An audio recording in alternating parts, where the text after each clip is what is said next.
What's up? What's up? It's your girl Neek, and you're tuned in to Neek at Night. And tonight we're gonna be reviewing the trial of Cardi B versus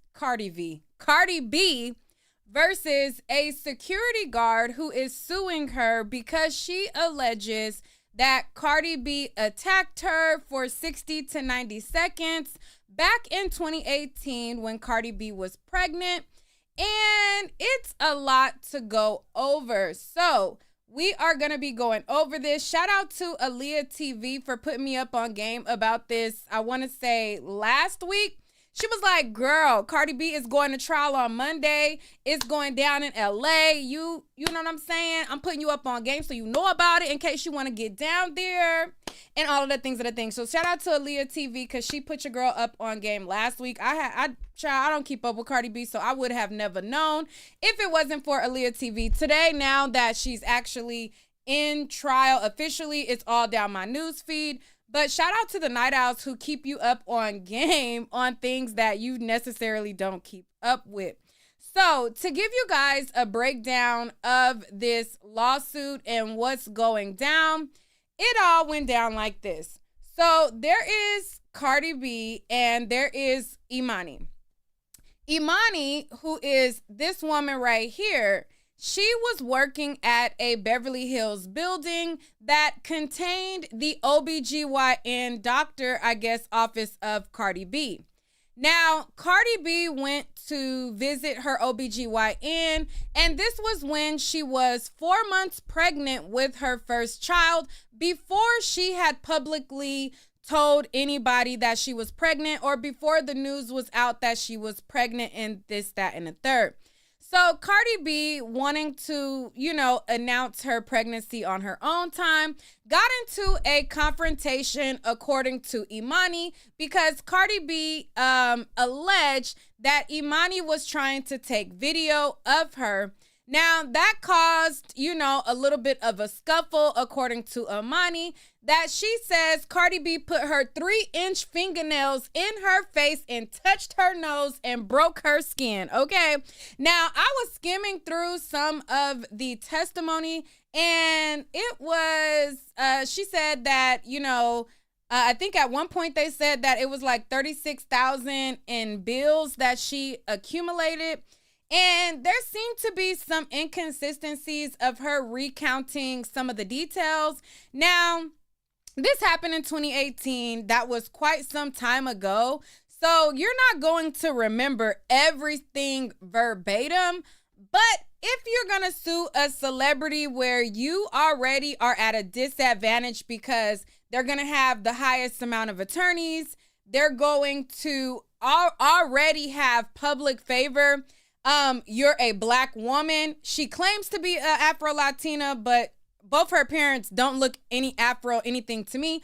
But hey, genetics, DNA, whatever, it trickled down from somebody Afro somewhere, according to Cardi B, even though it doesn't appear to be her parents. But anyways, so you already are at a disadvantage because she's Cardi B. She has the celeb status on her side. You have a lot of people who are enamored and glorify celebrities. And then you have the fact you're a black woman against her.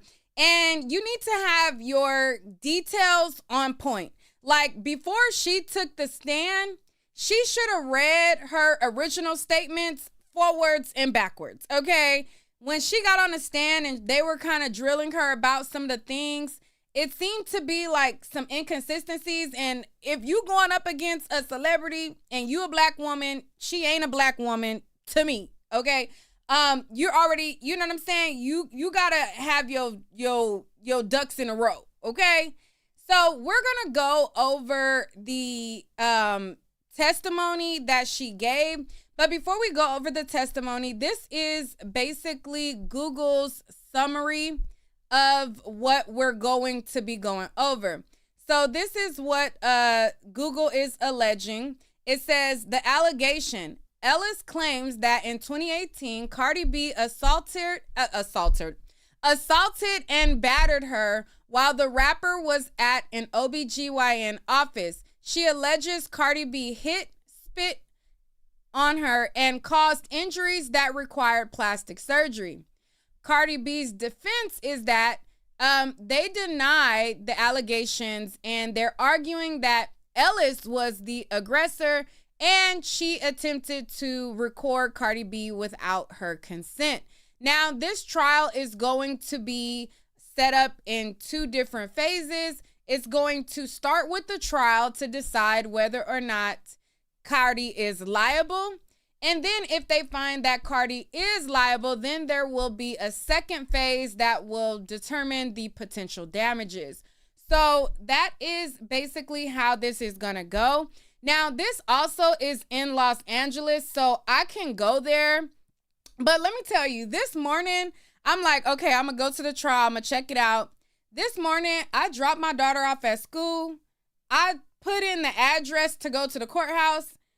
I looked at the ETA, and the ETA was like, girl, it's going to take you like an hour and almost 40 minutes to get there with work traffic. And I said, child, we just going to have to catch it on Law and Crime and Court TV, okay? It's streaming on Law and Crime and Court TV. Now, because of the rules, they have a 30-minute delay. So it's streaming live, but they delay the live 30 minutes. Now, if y'all want me to actually go there and see it in person, Cardi B is set to testify, I believe, this week. I don't know. 3 hour plus commute when it's already streaming online. I'm not really that thrilled. I really don't care that much. That to be, it's certain cases where I'm really invested in, and there's certain cases to where I really, gas, commute, all of that. And it's streaming online, so it's not like, people don't have access to it. It's like, I don't know. But anyways, I'll figure it out if I end up going or not. I think that Emmanuel Harrow, the case with the missing 7-month-old, who now we find out was like 9-month-old, I believe his parents have a court date tomorrow, if I'm not mistaken, and that's much closer to me than this Cardi B one. So I don't know. I might go to the Emmanuel Harrow one. I feel like that's closer. I'm more interested in the story than this.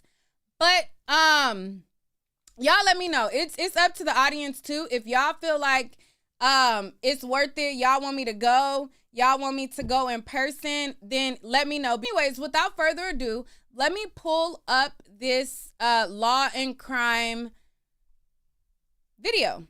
Also too, if you are watching this video and you're watching it on the playback and you like, girl, we want you to speed through this a little bit quicker, you guys can change the playback speed on the playback. So if you're watching this on the playback, go into your YouTube settings and then you can speed this along a little bit faster if I'm talking too slow, if you want to get through testimony a little bit faster, things like that.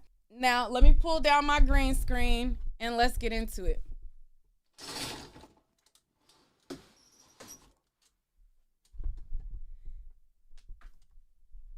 All right.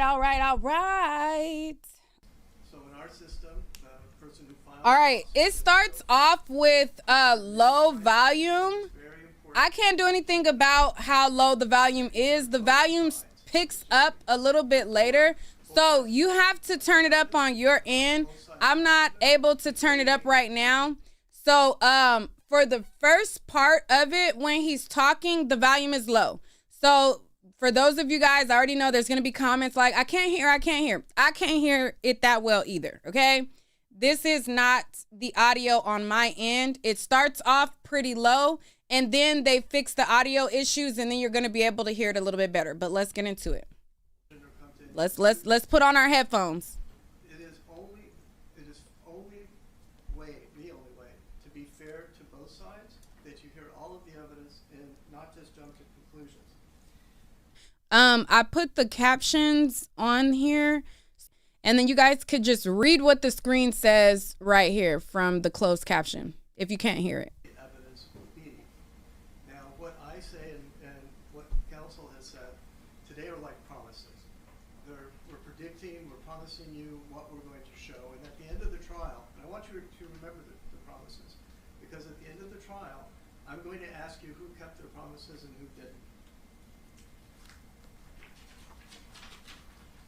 Now, obviously both sides can't tell their side of the story at the same time. That would be chaos. So in our system, the person who filed the lawsuit gets to go first.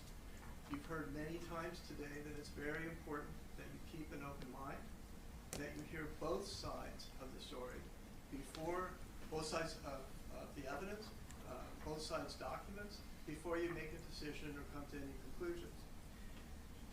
It is the only way to be fair to both sides, that you hear all of the evidence and not just jump to conclusions. Now, this is what we expect the evidence will show. First, Cardi is a loving mother to 3 young children and a devoted daughter and sister in a tight-knit family. She came from a very humble beginning. She is a successful recording artist now, but she was born in poverty in New York City's Washington Heights. She worked very hard to get where she is. In 2015, she joined the cast of a reality show called Love and Hip Hop New York, and from there she all of a sudden got all these followers, and that ended up with her becoming a Grammy award-winning and critically acclaimed recording artist. Now, second, the evidence will show that in late February 2018, Cardi was about 4 months pregnant with her first child, excuse me. It was early in her pregnancy. She came out to Los Angeles for work, basically, related to the MBA event. And she asked a friend, or she asked someone to recommend a gynecologist. She wanted to just check. And so she made an appointment, or an appointment was made for her, to see a gynecologist at a medical building in Beverly Hills. They took special steps to make sure this was private. The appointment was on a Saturday afternoon. The doctor, the gynecologist, had arranged for his staff to leave early. Her normal security person did not join her, because what could happen? She was going into he stayed in the car, she was going into a doctor's office, so what could possibly happen? And what happened was plaintiff. The evidence will show that plaintiff had her phone to her ear when the elevator opened, as Cardi was trying to make her way to her doctor's office. She was a patient. And the plaintiff stated out loud, "Wow, that was Cardi B." Cardi turned around and saw the plaintiff holding up her phone, filming or photographing her. And Cardi said, "Why are you doing that? Why do you think you can photograph me?" Just steps away from my doctor's office, and the evidence will show that plaintiff's response was a belligerent "because I can." Now, you will hear evidence that plaintiff continued to follow Cardi as Cardi tried to get to her doctor's office. Evidence that plaintiff continued to yell at Cardi. That when people from the doctor's office came out and told plaintiffs to stop, saying, "You're a security guard, what are you doing?" That plaintiff continued, and when someone intervened and got between them, plaintiff started taking swings at Cardi B. As Cardi B backed up and backed up, Cardi B was, facing someone, with all respect, who testified and admitted that she was 240, 250 pounds, wearing black military boots, hovering over Cardi, yelling and screaming at her and taking swings at her, trying to get to her beyond the person who was trying to intervene and trying to calm things down. Now, I don't take any pleasure in saying this, but there will be evidence that it was plaintiff who yelled, "I will fuck your shit up." That's when someone intervened and dragged plaintiff to an elevator and said, "You have to leave. You have to leave." You will hear Cardi's testimony that she both feared for her unborn baby. This was her first pregnancy, and a very large woman was advancing towards her, and she was utterly confused that a security guard would be her attacker. Importantly, plaintiff has repeatedly changed her story over the last 7 years. You will hear evidence that, under oath, she stated in what is called discovery, Cardi beat her about the head and body. Under oath, she said that. You will hear evidence that plaintiff stated, Cardi scratched plaintiff's nose. You will hear evidence that the story then changed, that Cardi instead scratched plaintiff's cheek, and you will hear evidence that plaintiff also said Cardi never touched her. That is the evidence that you will hear. And to put it mildly, we expect the evidence will establish that plaintiff is not telling the truth. All right. So we're going to continue listening, but I wanted to just pause and make a correction. Some of you guys are saying go to the Emmanuel Harrell trial. It's not a trial. I think it's their court hearing. So they got booked, and then they have to see a judge. And so the hearing that I believe is tomorrow. I have to double check. I think it's tomorrow. But the hearing is just a hearing. It's not the trial. The trial won't be for some time. But this is just a hearing to find, like if they get a bond or if they have, the first initial hearing when people get arrested. That's what it is. And hopefully the reason why I wanted to go was to find out exactly what they found, or like if they try to argue about like, oh, let's get them released on bond, and then the prosecution will normally say, no, don't get them released on bond because XYZ, we found this, they're flat, so I wanted to find out those details for myself. So it's not the trial yet, it's the hearing for them.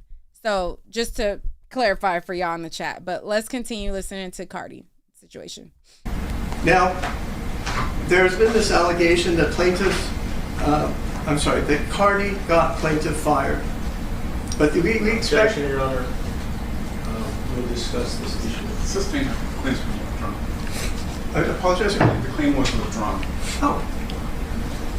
Well, that's nice. I didn't know that. So there is no employment claim? Okay. You've been very patient. The case just got smaller, but we still have a lot of evidence to put on, and I thank you for your patience, and thank you for keeping an open mind and waiting until you hear both sides. Thank you. Okay, thank you, counsel. Great. We're going to begin with the presentation of evidence at this point in time. Does plaintiff have a witness to call? Yes, Your Honor. Plaintiff calls Imani Ellis to the stand as our first witness. Thank you.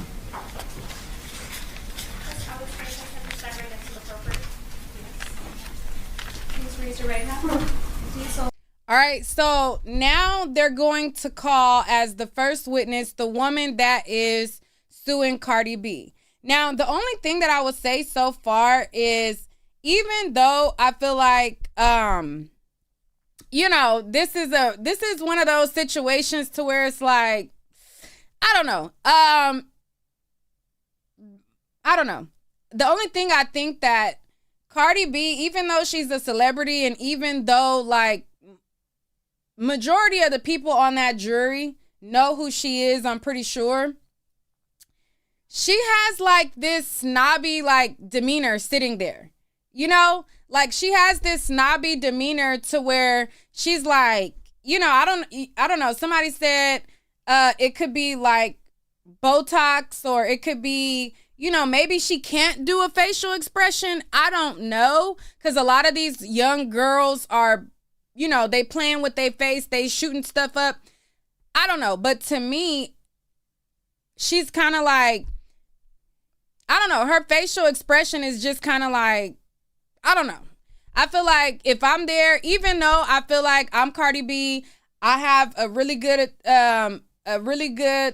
team. Even if I feel like this girl's claims are bogus or whatever, I don't know. I just feel like her disposition, just looking at her, just seems a little bit on the snobby end. I don't know how the jury is going to read that, but to her benefit, when the girl gets sworn in, she got a snobby disposition too. So, hey, both of them got snobby dispositions. The girl on the stand and Cardi. Only state that the testimony you may give in the cause now pending before this court shall be the truth, the whole truth, and nothing but the truth, so help you God? Yes. Thank you. May I please have you state and spell your first and last name for the record? Yes, my name is Imani Ellis. Last name is Ellis. Somebody said, is she supposed to be smiling? No. I don't expect her to be smiling, but her energy just reads like, I don't know. She just, it's y'all know what I'm talking about. Like, are we acting dense or we acting dense? Like, no, I don't expect her to be smiling, but her energy just seems snobby. Your first name, please. Imani, yes, Emani. Perfect. Thank you. You may take a seat. Please watch your step.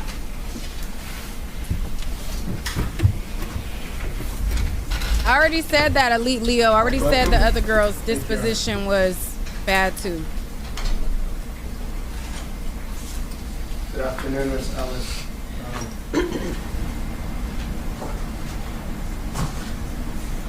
For the record, how old are you? 32. And on the date of February 24th, 2018, what were you doing? I was at work on duty as a security guard. Where were you? The address of the building was 8920 Wilshire Boulevard. And for how long had you been working as a security guard as of 2018? For 4 years. And what did it take to become a licensed security guard? You have to get fingerprinted and it's sent to the state of California for approval. And do you have any criminal record? No. Could you become a security guard if you have a criminal record? No. Have you ever assaulted and battered anybody in your lifetime? No. Were you using your telephone to take photographs of the defendant when you saw her exit the elevator? No. So if you could just tell us in your own words, when you got to the 5th floor, you were doing your rounds, and you saw Cardi B, what did you say? I said something along the lines of, that looks like Cardi B, or wow, that's Cardi B. Were you talking to anybody at that time? No. You're sure? Yes. Were you entering the elevator? I was, yes. Did you actually go inside the elevator? I did, yes. And did Cardi B exit the elevator? She did, yes. Okay, and then what happened? After she heard me say her name, she turned back around and the first thing out of her mouth was, excuse my language, was, why the fuck are you telling people that you seen me? At this time, I tried to calm her down and assure her that I didn't tell anyone that I seen her, and she was extremely upset. And what did she tell you after that? Then, excuse my language again, but she said, yes, the fuck you did, and then she put her finger in my face. When she put her finger in your face, did she have long fingernails? She did. And approximately how long were her fingernails on the date when she put them in your face? About 2 to 3 inches long. When you have seen different pictures and videos of Cardi B, do you notice that she has long fingernails in those videos and photographs? Yes.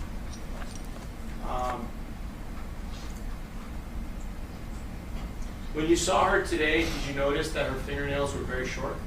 Yes. Does she usually wear them that short? Objection. Leading. It's also lacks foundation sustained. Have you seen, well, strike that. For how long, were you a fan of Cardi B before this incident? I was. What kind of fan were you? I enjoyed her music. I was interested in going to a concert. I didn't have any problem with her. Did you ever go to see her in concert? I had tickets to go to see her, but I never went after this incident. And when were you supposed to go see her in concert? I'm not sure of the date. It was sometime in 2018. And you're very close with your grandmother, Diane Schmidt, is that correct? Correct. How old is your grandmother? She's 79. Does she have information about this incident? Objection. Assistant. She lacks foundation. Assistant. Did you show your grandmother the scar on your left cheek after February 24th of 2018? Overruled. Could you repeat the question, please? Did you show the cut on your left cheek after February 24th of 2018 to your grandmother, Diane Schmidt? Yes. And what year were you born? 1992. And how many brothers and sisters do you have? I'm the oldest of 5. And your grandmother has seen you regularly from birth up to the present time? Yes. And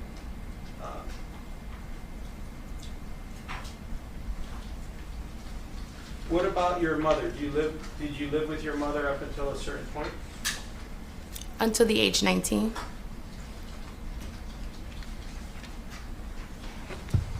Did you sustain any, well, strike. Let me take you a little bit back to the incident. So,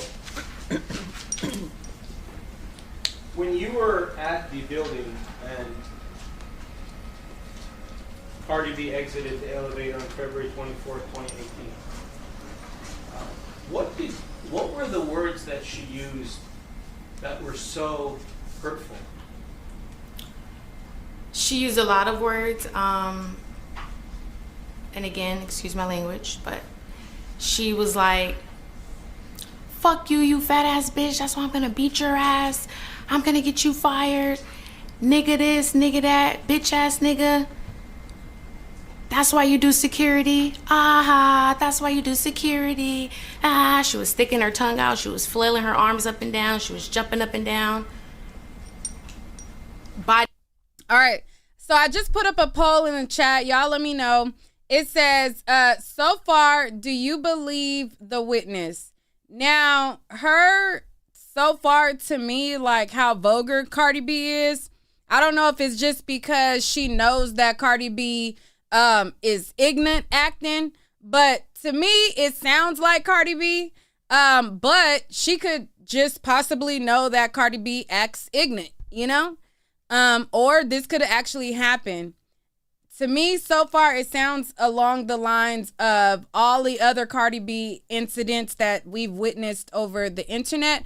But let's listen some more because she did have some inconsistencies when she got to the altercation part. So let's listen. Body shaming me, I mean, racial slurs, just a lot. And did she spit on you? She did. Did her spit actually land on your body? It did. Why did you exit the elevator to speak with her after she said what she said? I wanted to clarify the misunderstanding. Did you also want her to leave because she was causing a disturbance? At that time, she was causing a disturbance. She was yelling and screaming, and I did want her to leave. And as a security guard, were you working there as an extension of the owner to be able to make that kind of call, whether somebody should be told to leave because they're causing a disturbance? Objection, leading Life Foundation calls for legal quickly. Could you repeat the question, please? I'm going to ask you a different question. Did the landlord hire you as a security guard to protect its building? Yes. Life Foundation. Overruled. And did you do that? Yes. For how long? For about 4 years. During those 4 years, did you ever have a problem with anybody else? Never. Not one time. Not as far as I can remember, no. Not a perfect employee, but a good employee. Did the defendant take a swing at you? She did. When she took a swing at you, it didn't hit your body, correct? No. Did the defendant use her fingernails to cut your face? She did. As a result of the cut to your face, did you have to see 2 different plastic surgeons? Yes, Did you undergo plastic surgery? I did.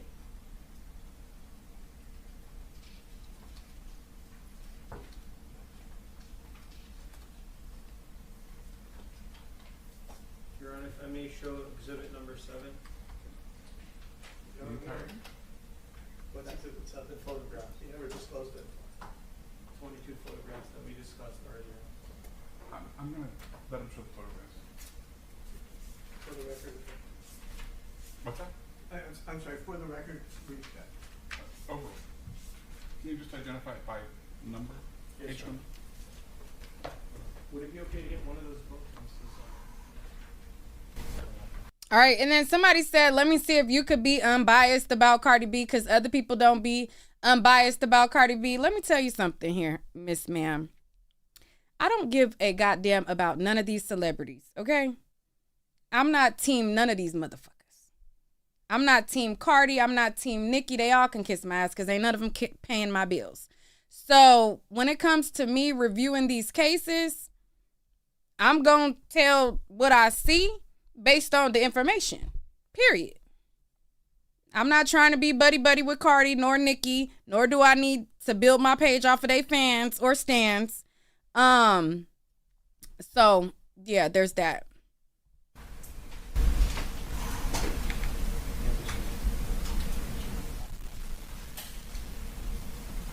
Your Honor, I would like to show Exhibit 7-001. Understanding you're objecting to their admission, do you want them to lay foundation, or are we going to stipulate foundation? Well, I'm sorry, go ahead. You want I to thought you were stipulate? asking him if he wanted to lay a foundation. Do you want them to lay a foundation, or you stipulate to it? No, we don't stipulate. Okay. Then why don't you show the photograph to your client first to identify what it is? Yes, Your Honor. If you can look into that notebook on your right, there'll be a number 7.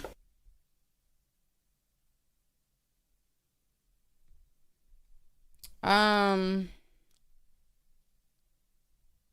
long this go black for? Hold on, let me do the. Oh.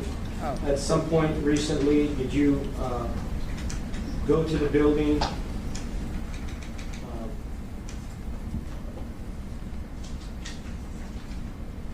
and accompany people from my office to take photographs of the incident? Yes.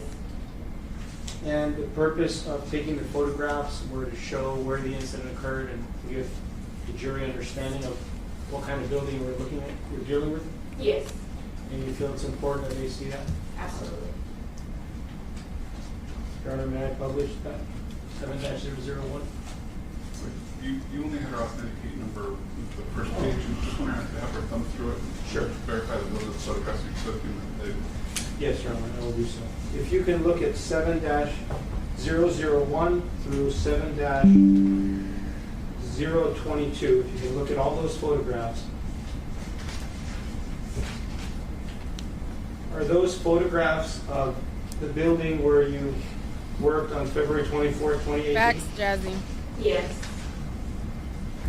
And if you look towards the end, 7-022, is that the area where the incident took place?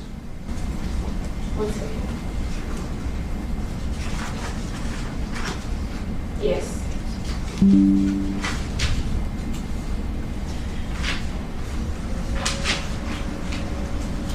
I show them to? Yeah, just identify them as you publish them. Okay, thank you.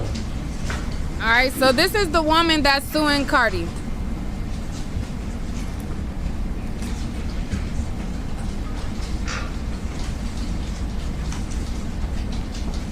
And I'm going to pause this for a second. So I was trying to look her up online. What was it? I found an old IG page. So let me see. I mean, an old Twitter page.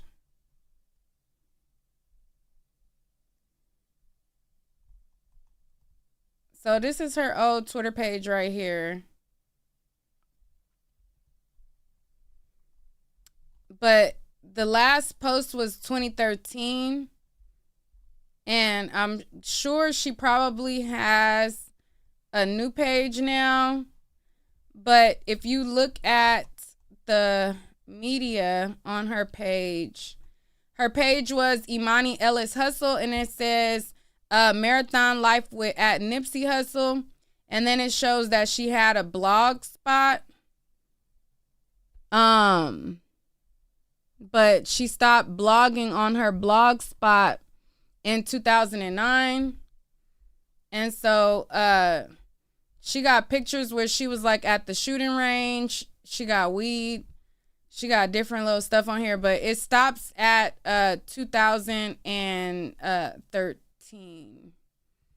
So I'm sure she probably got a different social media by now. But let's continue. Cardi never touched her. Wait, is that?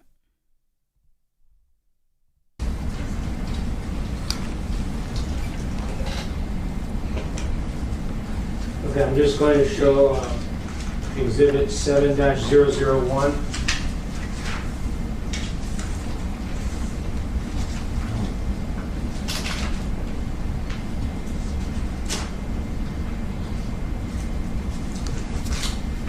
Ms. Ellis, is this the photograph that we discussed, which is the outside of the building where you worked at 8920 Wilshire Boulevard, Beverly Hills? Yes.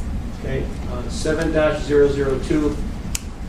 Is this a closer picture of the same building? Correct. And this is a 6-story building in the city of Beverly Hills. It's an older building, correct? Correct. And then 7-003. We're getting closer to the front. Correct. 7-004. Is that the front entrance of the building where you work? Yes. Okay. 7-005. Another photograph of the same front, closer up. Yes. 7-006. You see that photograph? Is that the inside of the lobby of the building where you work? Yes. And 7-007. Was that security booth there when you worked there? Do you remember? It was. Did you sit behind that security booth? I did. And on the date of the incident, were you wearing your uniform? Yes. 7-007 is a photograph of that booth where you sit. 7-008, was that sign there on the date when you worked there? Yes. Okay. 7-009, these are the elevators that guests and visitors of the building would take to get upstairs, is that correct? Yes. And on the date of the incident, do you remember if you took the elevator to get to the 5th floor or maybe took the stairs? Do you remember? I'm not sure. All right, if I can take, we're going to skip. Just go through it very fast. 7-010.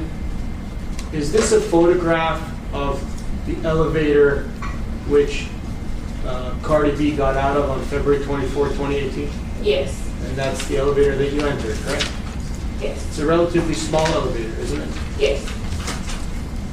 And 7-011. Is that a photograph of the elevator area where the incident took place that we took recently? Yes.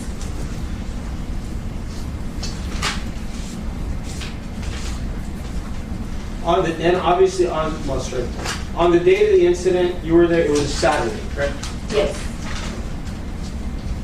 Was it this way with garbage all around, or not? Not at that time, no.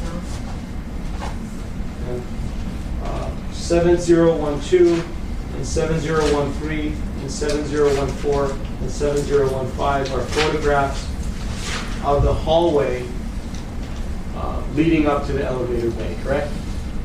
Yes. And did Miss Cardi B walk down the hallway after she spoke with you and came back, or did everything happen right at the elevator bay? She did. She came out and looked around, and then when she heard what I said, she turned back around to approach me. Okay, if we could go to 7-021.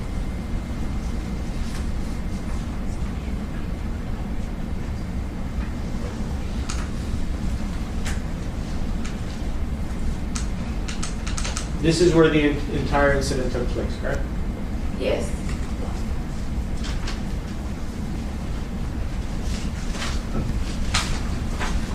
And on the date of the incident, I'll start that. After the incident happened, were you intending to sue? No. Is that why you didn't take photographs yourself? Objection, lady. Assistant. Why didn't you take photographs of the cut to your face or any injury you sustained after the assault and battery? Objection lacks foundation argument. Can you repeat the question, sir? Why did you not take photographs of the scar after the incident? I was upset. I was a lot going on. I'm not sure. And you were not intending to sue, is that correct? No. Were you intending to sue Cardi B at that moment when the incident occurred? No, I was not.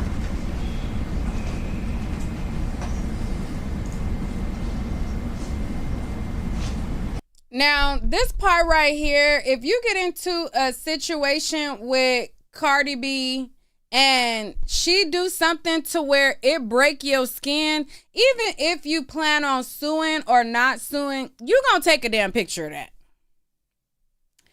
So the fact that she's saying that she didn't take no photo and then she also needed plastic surgery, that's where the testimony starts to get a little bit murky right there, because it's like, you want me to believe that you got into a situation with Cardi B, it broke your skin to where you had to have plastic surgery and you ain't take no picture? Come on now.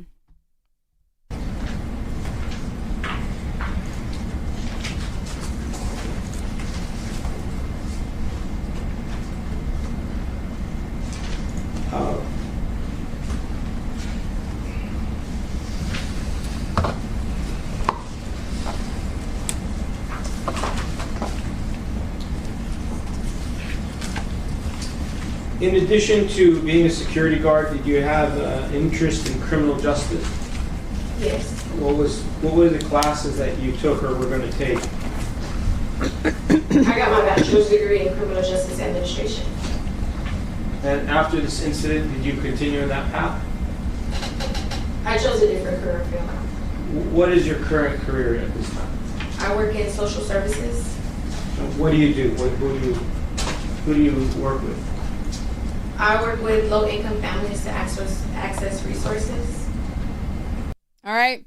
So to me, she started out strong. Like when she said, Cardi B said, what, you know, popping it. All of that sounded like Cardi B be popping it. But when she gets to the point to where you saying that you needed plastic surgery, that's where you start to lose me at, because it's like, who need plastic surgery and don't take a photo? And you just got into it with a big time celebrity. You mean tell me you didn't send no picture to your homegirl like, girl, look, I got into it with Cardi B and look what she did. Even if you didn't plan on suing her, that's like a conversation like that you would have where you would be like, or even to your grandma, even if you don't want to, you know, somebody, mama, sister, cousin, somebody, you can be like, girl, look what she did with them 3-inch nails to my face. Like, you're gonna have some type of picture if you got into a situation with a celebrity and it caused you to have plastic surgery. Somebody in the chat said, I wouldn't take a picture. You wouldn't take a picture and you got into it with a celebrity and the situation caused you to need plastic surgery, you're gonna take a picture. Come on.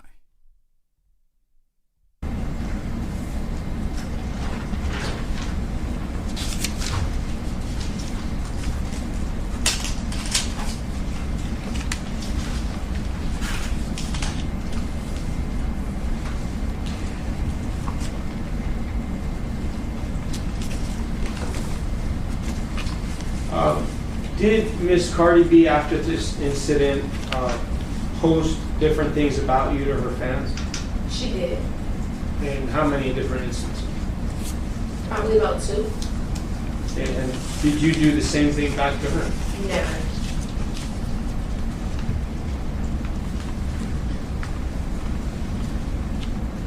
After the incident, did you seek medical treatment from a psychologist, Nicole McKenzie?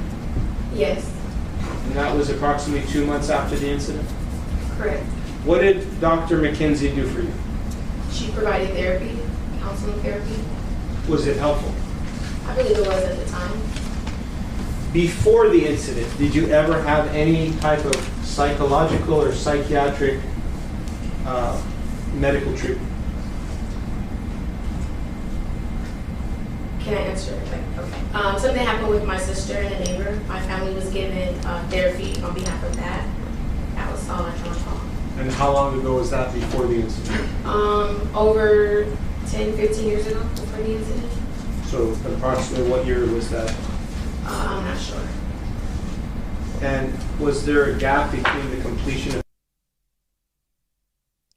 I don't know why it goes blank, but right there to where it's like, all right, you went to go to a therapist. You needed therapy for an argument that you had with Cardi B, and then she broke your skin and you needed plastic surgery. That's the part where it starts to be like, girl, what's it really giving? Like, girl. February 24, 2018? Come on now. Lex Foundation calls for medical. Sustained. Please disregard the prior answer. Did you go to Nicole McKenzie because you were assaulted and battered on February 24th of 2018 by Cardi B? Objection. Overruled. Answer? Yes. Did you go there for any other reason? No. And around that time, did you also seek medical treatment from Dr. John Scher? I did.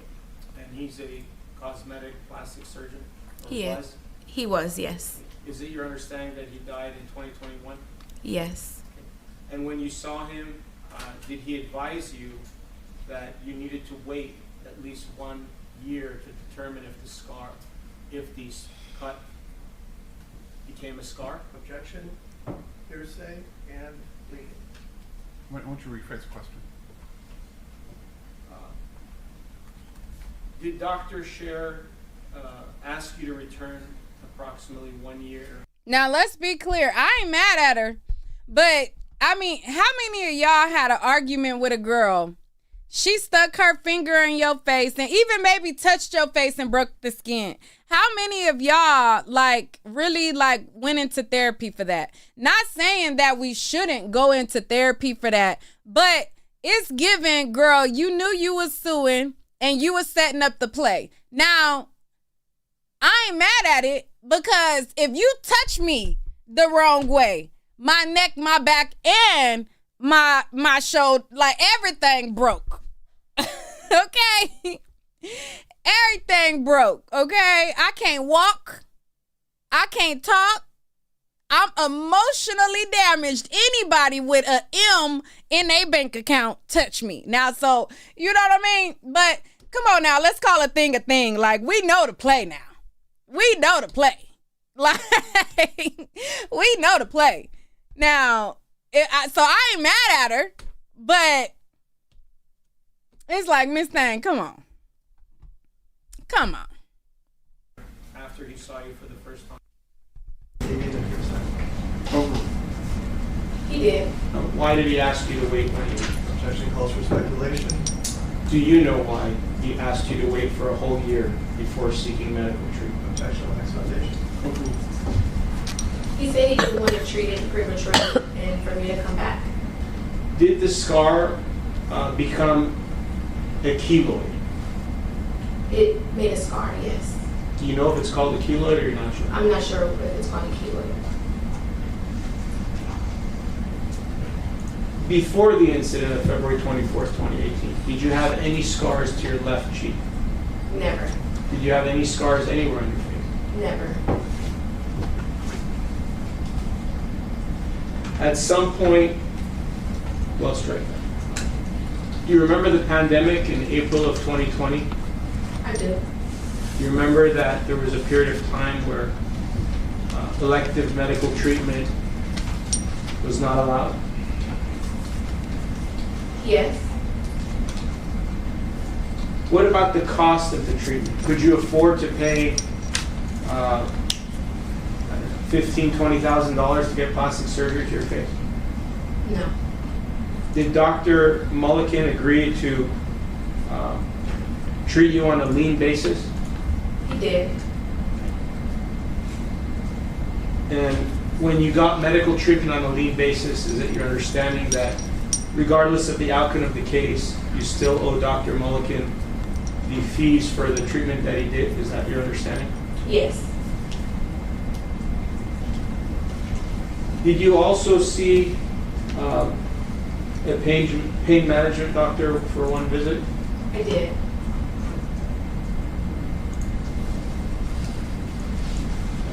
Did you? Cardi B, this 27 piece should be illegal. All right. Now, I'm not going to say that my hair is the best all the time, but this 27 piece, it should be illegal. Like, this is the crime. This is the true crime right here.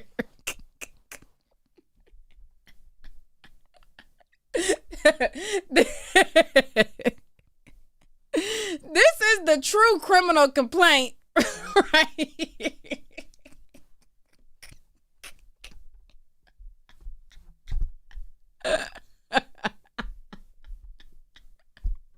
Cause girl, I done seen my mama put a 27 piece in too many times. You could have came to me and I would have ordered one of them razors, the clippers. I would have ordered me some clippers off Amazon. It would have been here same day. I would even ran to Walmart and shaped you up in the back, looked at a little tutorial. I would have, you know what I mean? Because this is criminal. This is the crime. But anyways, let's continue. You also treat with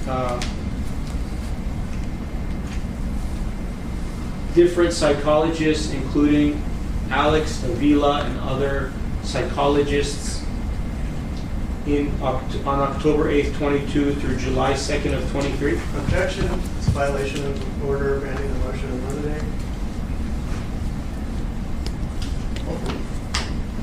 I'm sorry, can you repeat the question? Not somebody in the comments saying she trying to look broke. I can't with y'all. Not y'all saying she trying to look broke. Child, a mess. Did you seek treatment from psychologists, including Alex Avila and other psychologists from October 8th, 22 through July 2nd of 23? Same objection. Correct, yes. Thank you for the super chat, Riddler. And for that psychological treatment, did Dr. Avila's office agree to treat you on a lean basis? They did, yes. For Nicole McKenzie, did you, were the medical bills totaling $5,087 from her office for medical treatment that you received related to this incident? Objection. Leaning. Flags Foundation. Sustained.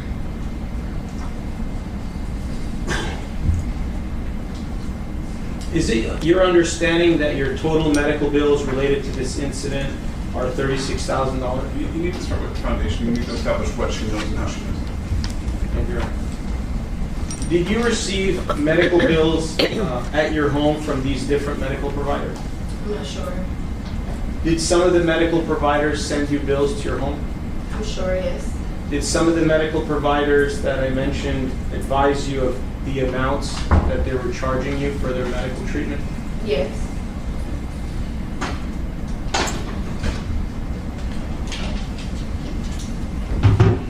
Was the medical treatment that you received from these medical providers beneficial to you?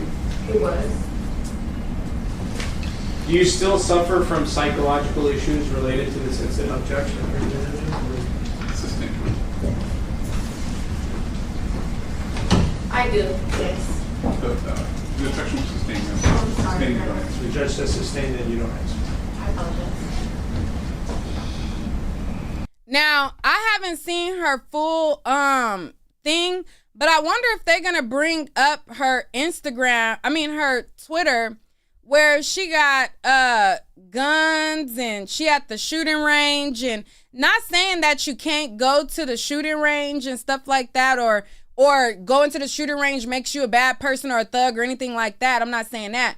But because most people are scared, most people who are like traumatized by like violent things,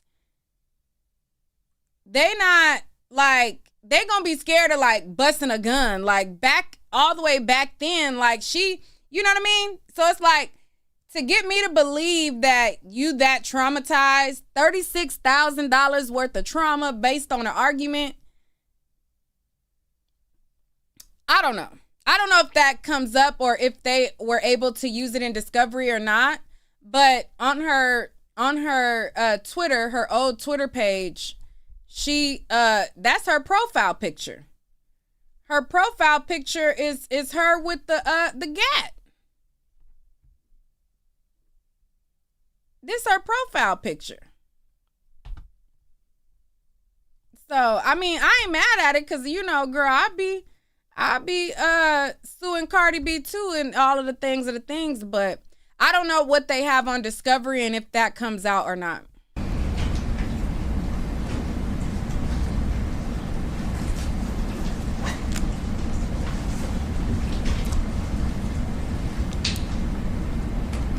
How often, since this incident, February 24th of 2018, how often do you see your grandmother, Diane Schmidt? Objection, relevance. Once a month And where does she live? in Las Vegas. And she's here today to testify on your behalf? She is. Do you know how old your grandmother is? 79.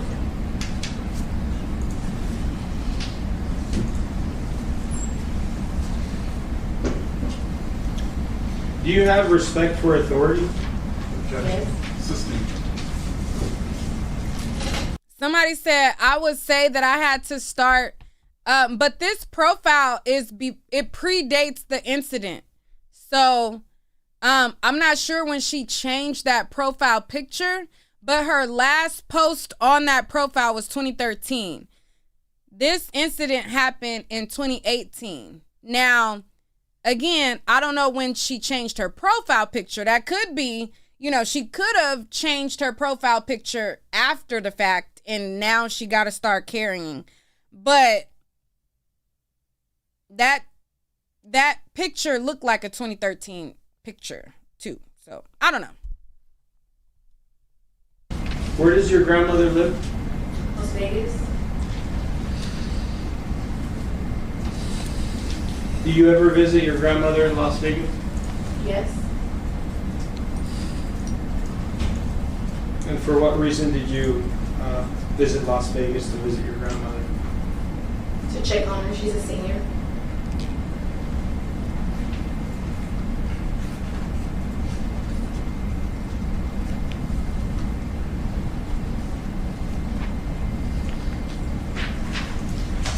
Do you take any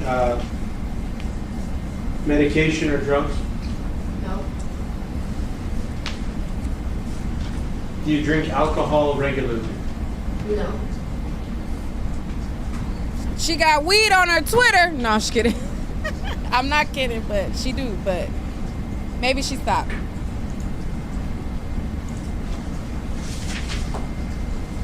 Can you tell us a little bit about what your expectations are when you worked security at that building on February 24th of 2018?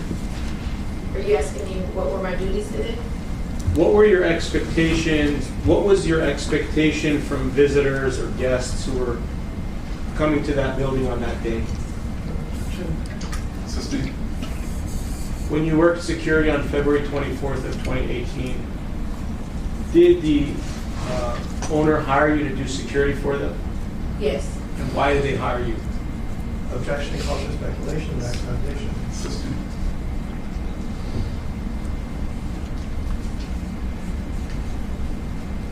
I'm gonna let it play. Let me go check on my child and get her together. Make sure she getting ready for bed. But I'm gonna let it keep playing, y'all. I'll be right back. And after this incident, you decided to discontinue working as a security guard. We're not blaming it on the incident, but we're saying that, I want to be clear that after this incident, you have decided that you're no longer going to work as a security guard, correct? Yes. And before the incident happened, did you have that intention, or did that intention come about after the incident occurred? Objection, compound. It came after the incident. I had plans of promoting, moving up, definitely staying at that job. Did you, well, I'll strike that. Did you ever want to become a police officer? I did. Do you still want to become a police officer? No. And why is that? I was deeply traumatized about what happened. Can you tell me a little bit more about your trauma that you suffered from this incident? Yes. I deal with anxiety, deal with depression. I have post-traumatic stress. I have a scar on my face. I deal with insomnia, things like that. Do you believe that the incident, well, strike that. Are you single at this time? I am. Were you single at the time of the incident? I'm not sure. Do you believe that this incident has an effect on your future ability to have a partner? Objection, max foundation, calls for expert testimony. Assisting.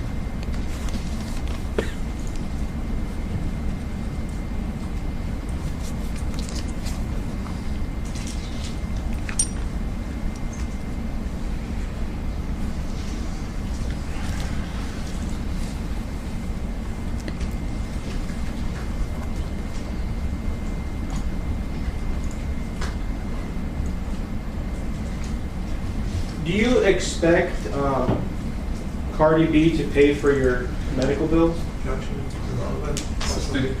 Sorry.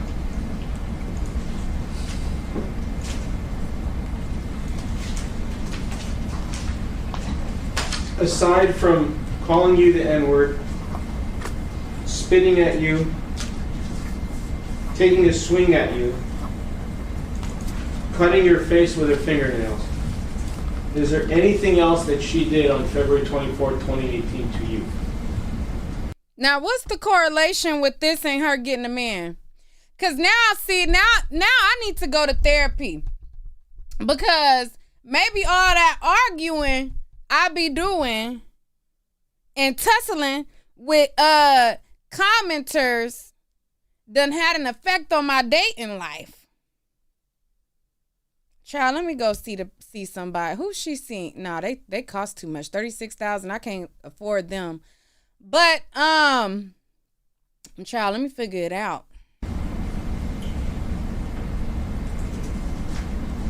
I mean, the whole incident was super traumatizing for me. She did a lot that day. Did she ever apologize for what she did? Never, Did you want her to apologize? of course. Thank you. Thank you, Your Honor. All right. Cross again.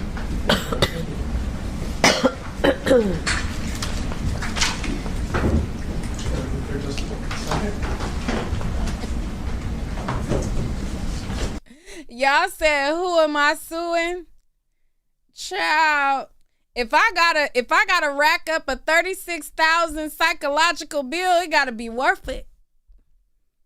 Like, it gotta be, it gotta be somebody that really, really, really violate. Really violate. Because we going all in. And if it's okay, I'll use the podium.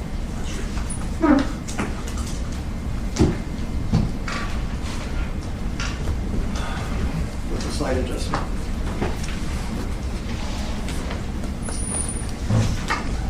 Good afternoon, Ms. Ellis.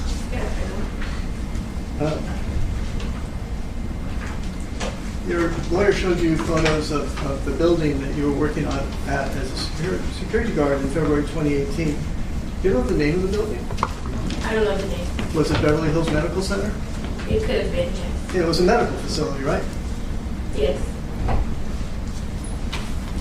And the incident that you claim happened that day happened at approximately 1:30 p.m.? Approximately, yes. And you knew at the time, when you saw Cardi B, that she was going to a medical appointment, correct? I didn't know where she was going, but she was at the building. And you understood that she was going to a medical appointment, right? She was going to an appointment, yes. And it was a medical building, right? Yes. And your deposition was taken, and you said that you testified under oath in your deposition. Let me ask, do you remember your deposition was taken in this action? Yes. Do you remember taking an oath at the deposition to tell the truth? Yes. And that under the same penalties for perjury that apply in this courtroom, for example, correct? Yes. And you testified that you understood when you saw Cardi B that she was going to a medical appointment, right? Yes. Now, after this incident, you talked to your supervisor at Allied, right? Yes. And she told you to submit a incident report, correct? Yes. And you emailed an incident report to your supervisor 2 days later, right? I don't know about 2 days, but I sent it to her, yes. Yes. And it was by email. I'm not sure how she received it. Your Honor, if we may, I'd like to show the witness the incident report that she did not produce in discovery.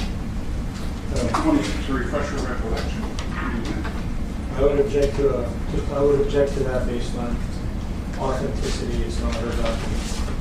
I think we admitted you refresh your recollection.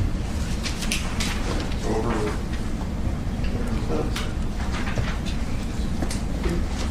Finish your copy, please.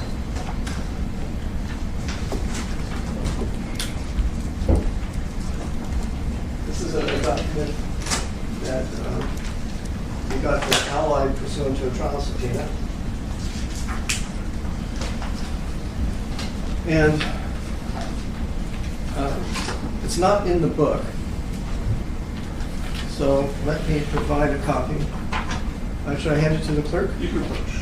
I'm sorry? Oh, thank you, Ron. Let's make sure. There we go.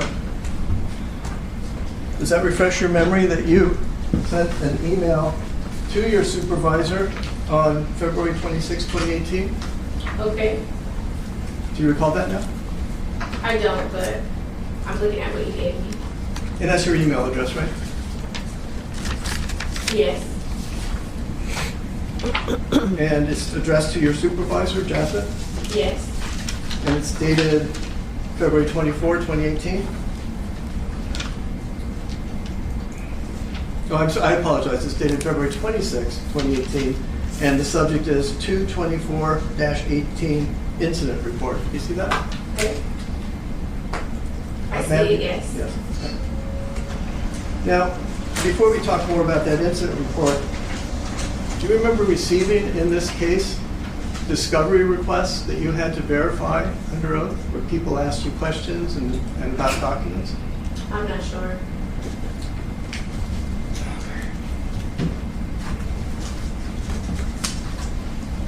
Well, let's see if we can refresh your recollection. With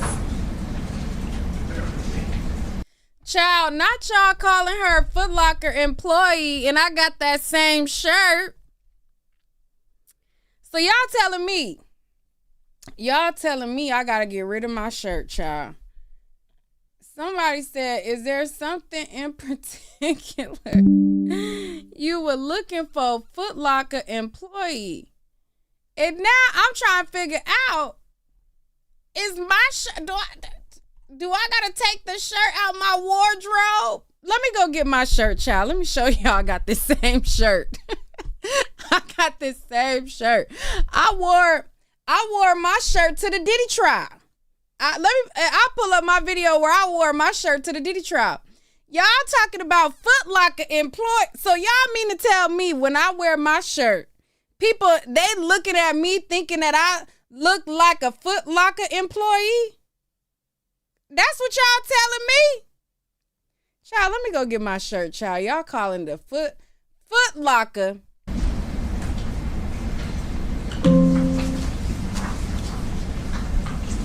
Child, let me go get it. Which one is it? If I may, Your Honor, to explain to counsel that it's plaintiff's response and objection to defendant Cardi B's demand for production of documents, set 2. And may I approach? Sure. Thank you. If you look through the last 2 pages, is that a verification by you, signed by you, under oath, that the statements in the response, are true and correct? I'm sorry, were you asking me? Is that your signature on the last page here? Yes. And you verified that, you signed stating that under penalty of perjury, the statements in the document are true, correct? Yes. Okay. Child, I got the same shirt. I'm not sure. Well, please look at it. I didn't. Please look at Shoot, forget pages, that. I finna put my shirt on and we finna be 5 twins. and 6. That plaintiff has no emails related to this lawsuit.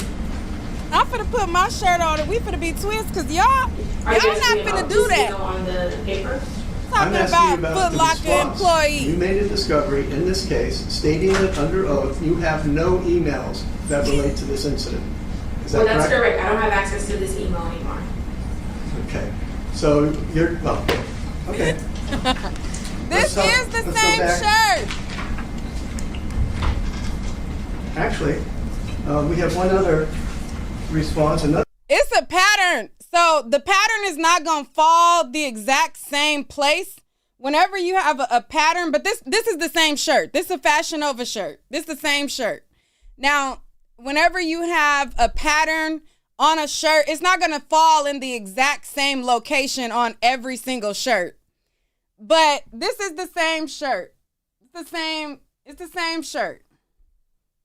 It's the same shirt from Fashion Nova. We twins. Twin, where have you been?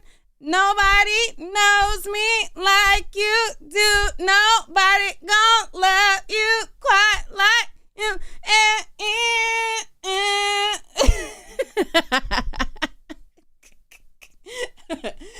Nobody knows me. See, it's the same shirt. Got the same collar. It's the same shirt, y'all.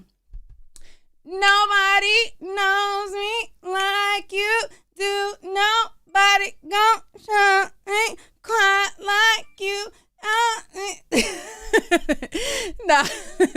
Let me finish playing. Other sworn response. Your Honor, I would like to show the witness plaintiff's responses to defendant Cardi B's special interrogatories, which, rather than asking for documents, ask for information. May I approach? Go ahead. What is the date of the document? It was served on January 3rd, 2024, and the verification is dated January 30, 2024. Yeah? Well.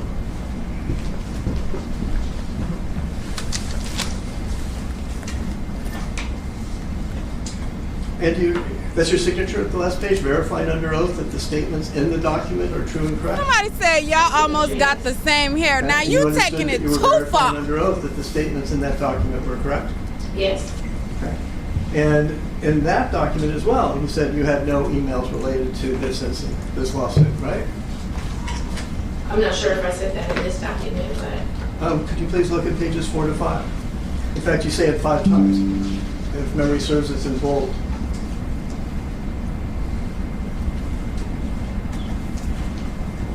okay.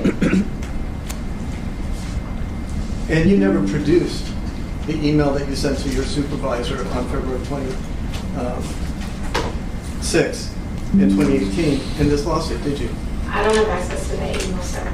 My question to you is, did you ever produce that email? I'm not sure I know what you're asking. Did you ask, you had discovery obligations in this, did you ask Allied for a copy of the email that you are now testifying you couldn't access? I wasn't in communication with Ally. Okay, so let's talk about what you said on the email to your supervisor 2 days after the incident.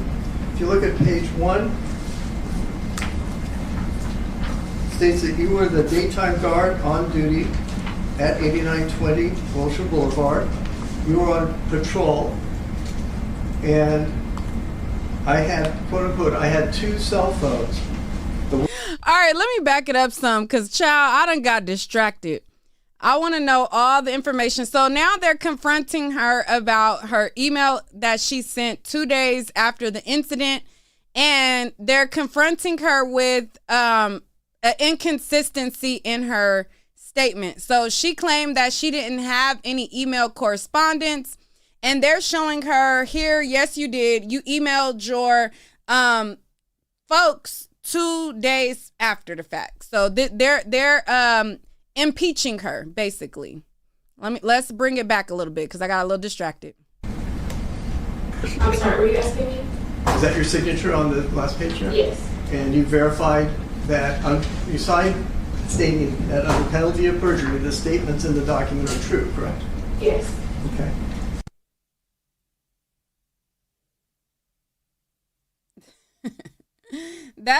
This is law and crime that went black. I'm not sure. Well, please look at it. If you could please look at pages 5 and 6. The plaintiff has no emails related to this lawsuit. Are you asking me about this email on the paper? I'm asking you about the response. You made a discovery in this case stating that under oath you have no emails that relate to this incident. Is that Well, that's correct? correct. I don't have access to this email anymore. Okay. So you're, well, okay. Let's go back. Actually, we have one other response, another sworn response. Your Honor, I would like to show the witness plaintiff's responses to defendant Cardi B's special interrogatories, which, rather than asking for documents, ask for information. May I approach? Go ahead. Where's the date of the document? It was served on January 3rd, 2024, and the verification is dated January 30, 2024. Yeah? Well.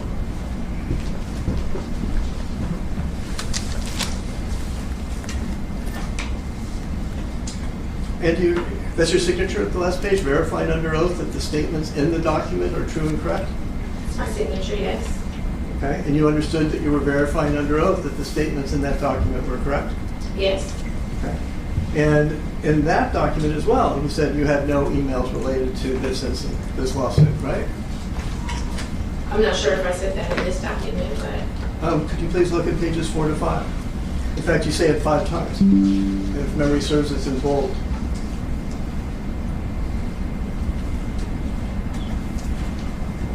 okay. And you never produced the email that you sent to your supervisor on February 26th in 2018 in this lawsuit, did you? I don't have access to that email, sir. My question to you is, did you ever produce that email? I'm not sure I know what you're asking. Did you ask, you had discovery obligations in this, did you ask Allied for a copy of the email that you are now testifying you couldn't access? I wasn't in communication with Ally. Okay, so let's talk about what you said on the email to your supervisor 2 days after the incident. If you look at page 1, it states that you were the daytime guard on duty at 8920 Wilshire Boulevard.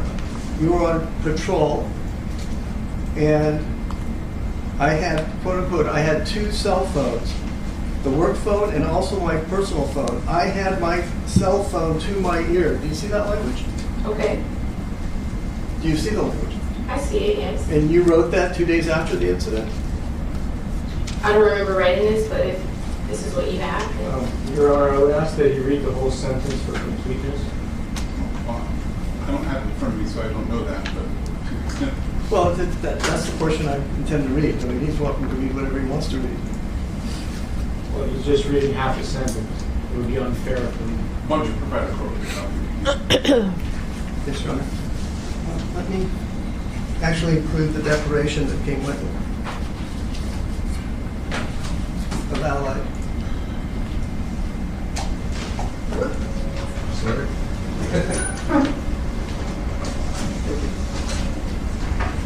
And you know what's jacked up about this?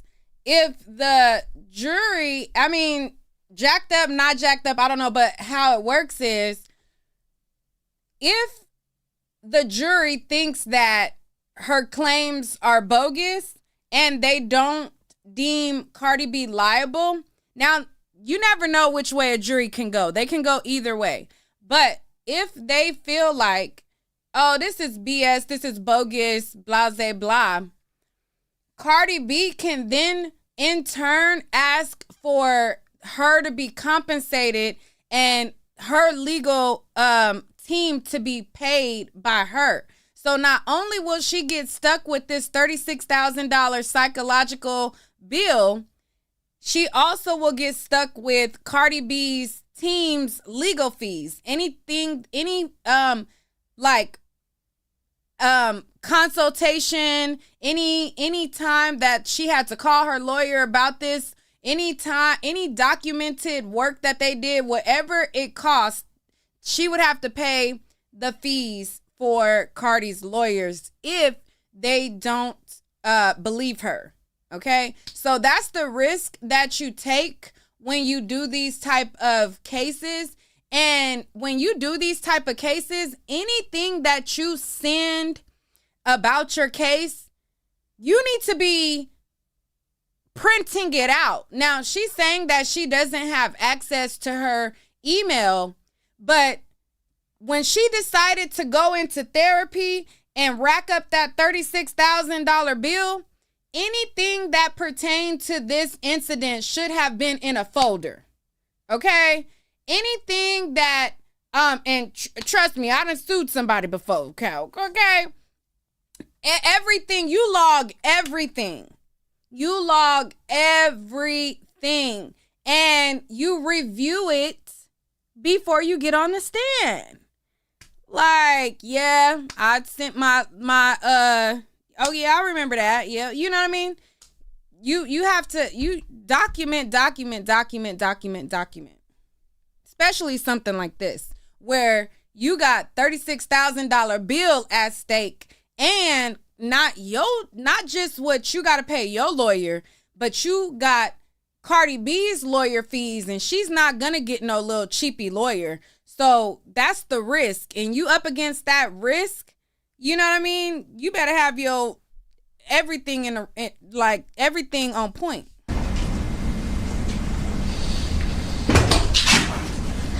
Too much stuff.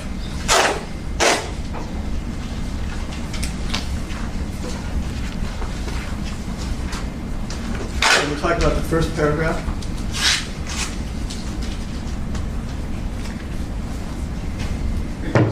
It does appear to be a narrative, so if you want to read everything in context, that would be great. Should I read it, or are you asking her to read it? No, go ahead. Okay. And just that sentence, Your Honor? Just read it. Whatever it is, make sure it's just in context. Okay, thank you. Again, the context is that you state in this that you are a daytime guard on duty at 8920 Wilshire Boulevard. Per usual, I was conducting a routine patrol of the building premises, and as part of that patrol, I checked the rooftop, all tenant levels, and parking garages. At approximately 13:30 hours, and just to clarify, that is 1:30, correct? Yes. I was finishing a patrol on the 5th floor of the building. In my hand, I had 2 cell phones, the AUS work phone, and I also had my personal cell phone. I held my cell phone to my ear, checking my voicemail because my mother is recovering from cancer and is in chemotherapy, so sometimes I don't get the quick calls and have to check the voicemails. You remember that? I'm reading it with you, yes. And are you telling me you have no recollection of this 2-page email detailing the event that you've sued over? I remember writing an incident report and sending it over. Well, do you recall also that you produced in this case your T-Mobile cell phone records, correct? Yes. And if I could, I believe that's something we can display because it is an exhibit. Can you share, Your Honor, may I ask if they can share the exhibit number, please? So why don't we, just to move things along, why don't we take our afternoon break now? Ladies and gentlemen, we're going to take an afternoon break. Since we have a couple things to discuss and I need to give the court reporter some time off, why don't we resume back at 3:15? In the meantime, please do not discuss the case with anyone, including other jurors. Don't form any opinions or do any research about the case. We will see you at 3:15.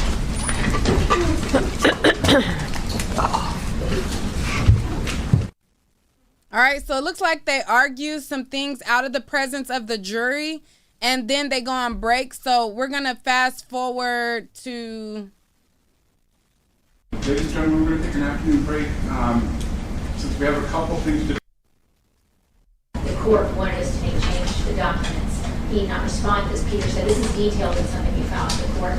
Letter after letter after letter, he did not respond to.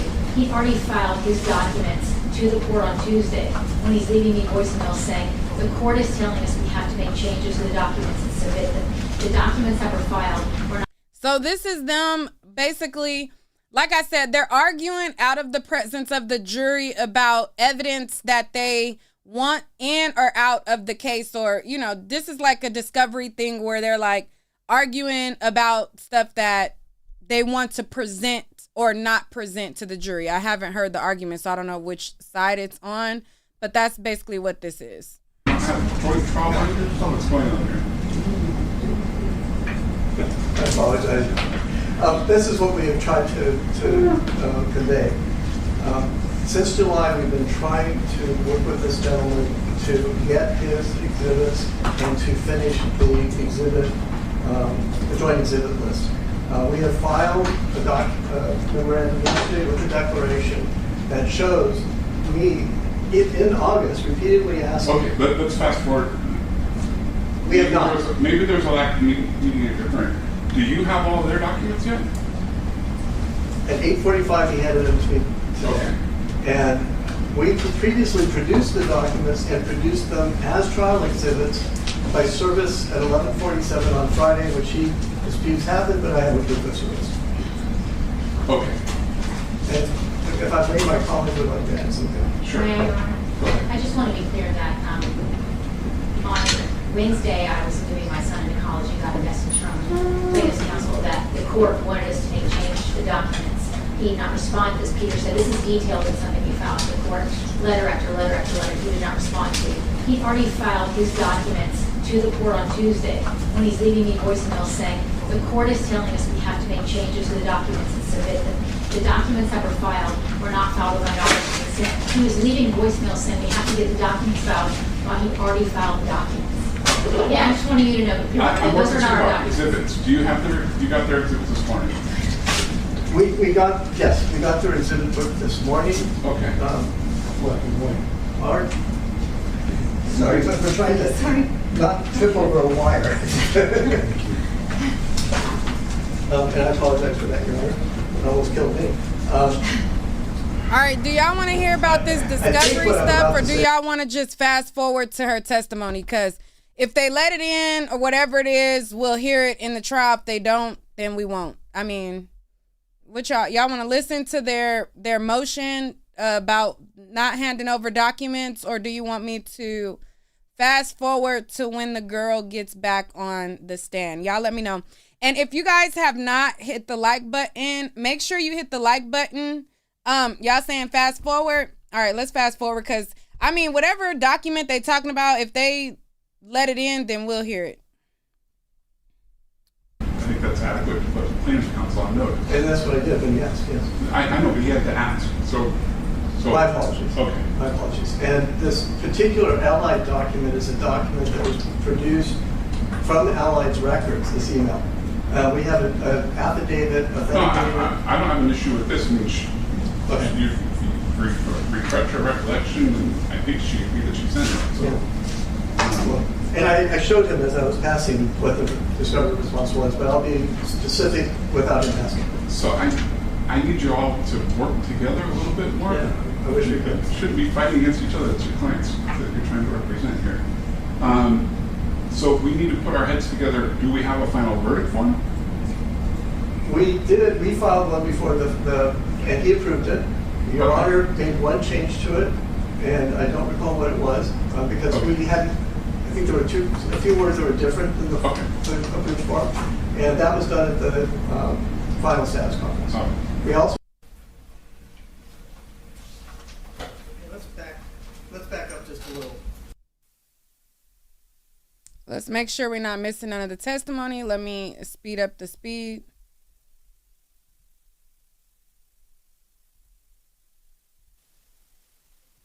Welcome back, everyone. Back in the Ellis matter.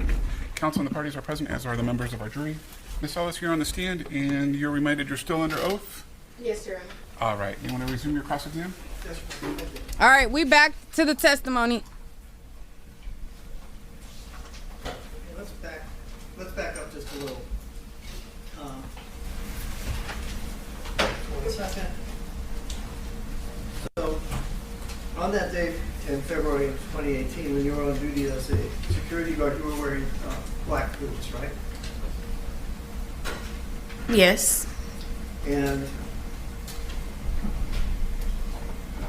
you testified earlier when your counsel was asking you questions that you had a earpiece and you were checking voicemail. Well, I'm sorry, I mistaken. That you had an earpiece in your head when you saw Cardi B, right? Yes. And you were, but then in the incident report, we saw that you wrote that you had your phone to your ear, correct? Okay. Is that correct, ma'am? That's what it says on the paper, yes. Yes. And if you look at that incident report, That's a big difference, Miss Mamas. That's why you gotta document what you say so you can remember what you said. If you got an earpiece in your ear versus your phone to your ear, that's two totally different things. If y'all, even if you telling the truth and or whatever the case, if y'all have an incident where you say, you know what, I am going to sue this person. Once you decide that you are, or even if you contemplate and you are on the fence and you maybe think about suing somebody, the first thing that you need to do is get a notebook. All right? Get a notebook. Get you a notebook.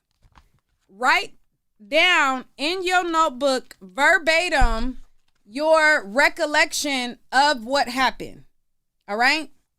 So anytime that you have a conversation or you have an encounter about this, write it down so that when you go to court or if you talk to a person, somebody say, hey, you know, or you talk to your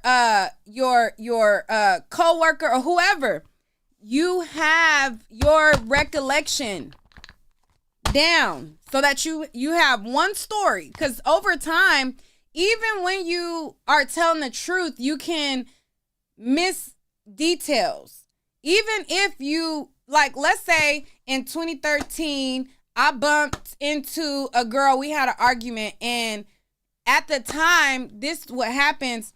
Over time, you forget certain details naturally. You get what I'm saying? So even when you're telling the truth, you can forget details. So you gotta always write it down, especially if you trying to go up against a celebrity where their lawyers are going to comb through any inconsistencies with a fine-tooth comb, and their objective is to attack your credibility and make you look like a liar. Okay? So you want to give them as least to work with as possible. Now, they're going to pick the smallest things to try to attack your credibility. I remember when I was covering the T.I. and Tiny case for the OMG dolls, Zonique had went into the bathroom, and she went into the bathroom of the court, and it was like one of the breaks, and she took a picture, and she flipped off the camera on picture, and she posted it to her Instagram. The very next day, they put that before the judge. That was a big old thing. They put that and made that a whole issue about like, oh, she's not taking the case seriously. She's in the bathroom flipping off the middle finger. They attack, like they will take anything to attack your credibility. And all she did, she in the bathroom, popping her ish, like, she took a picture, put her middle finger up, whatever. That was brought before the judge the next day and used to attack her credibility. So I say all that to say, button up when it comes to these types of litigations. Report at the very top. It says from Amani Ellis, Amani Ellis at gmail.com. That's your personal email account, right? Yes.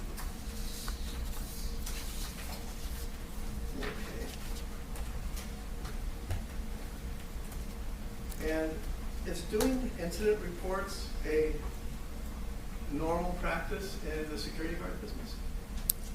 When something happens, yes. In fact, you do daily activity reports as a security guard? Yes. So the reports are very important, right? Yes.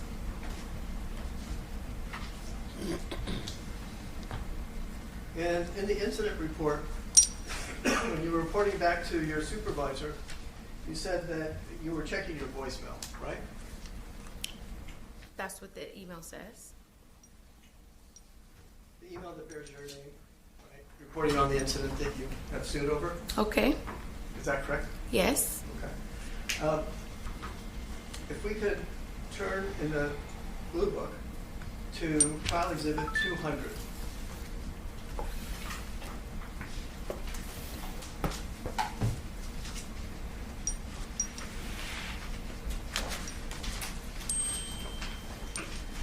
See it? Yes. And that's a letter from your lawyer to me. Okay. Is that correct,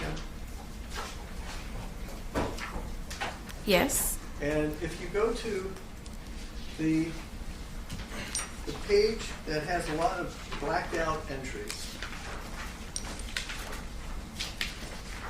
is it correct that that is a portion of your T-Mobile invoice, including for February 24, 2018? Yes. And you see that at 1:30, you received a call, and that lasted, 22 minutes? Objection, Your Honor. The document does not say 1:30.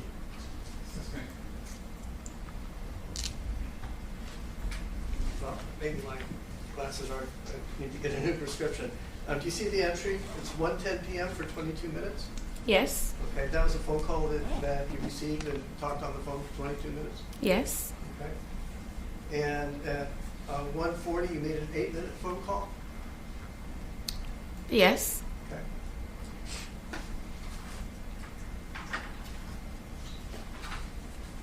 And whose phone number is that? Jazzy, I seen that video and that was horrible. Sorry to get off topic, y'all. But yes. Jazzy says, this is off topic, but have y'all seen the video of the lady that got shot by her girlfriend's baby daddy? Yes. It's on Facebook. And did she die? Now, I would cover stories like that, but it's like, if I can't show y'all the video on YouTube, then it's like, it's hard to like do stories on stories like that. But she walked out she had her piece on her, and as soon as he seen it, he got off on her like real fast. So, but anyways, let's finish watching this. We'll talk about that on another video.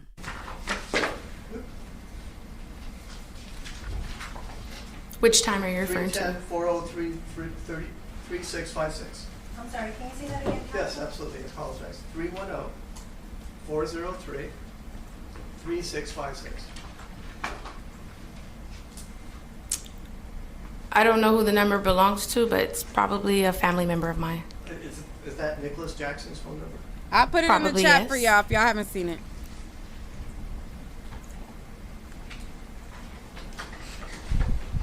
Okay,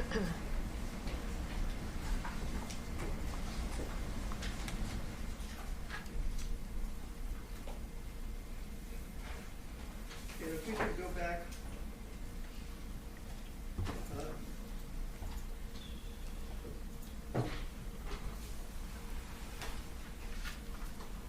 And you testified that you said, when you saw Cardi B, you said something to the effect of, wow, that was Cardi B? Something to the effect of that.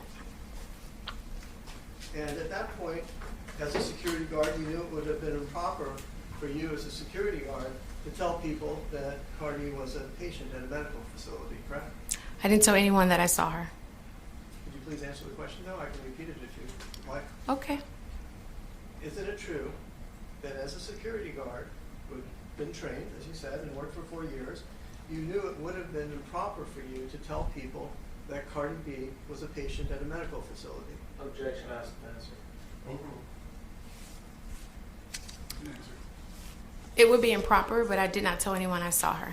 Move to strike everything after improper. So ma'am, I just want you to answer the question, okay? Oh. If you can answer the question with a yes or no question, please answer yes or no. Yes, Your Honor. And you understood when you saw Cardi B that she thought that you were using your phone to tell people that she was at a medical facility, correct? Yes.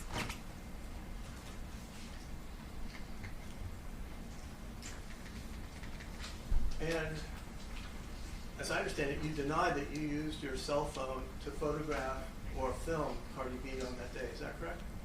That's not true. I didn't record her or film her. The question was, is it correct that you deny using your personal cell phone to photograph or videotape Cardi B on February 24, 2018? Yes. Objection, vacant of videos. Overruled. And isn't it correct that you don't have that phone, right? You no longer have that phone. You disposed of it. You can't show us that phone and show that you don't have any photographs or videos of Cardi B. Isn't that correct? Yes.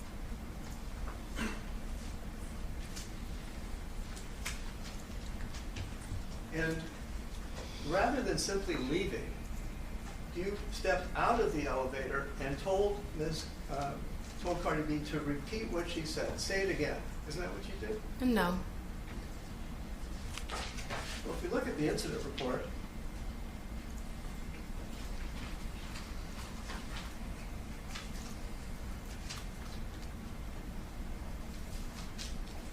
quote, you see in the second paragraph, I stepped out of the elevator and asked her to repeat what she said to me, and so she did, angrily putting her finger in my face and yelling at me. Do you see that? I stepped out of the elevator to clarify. And you told her, say that again, right? I don't remember saying say that again.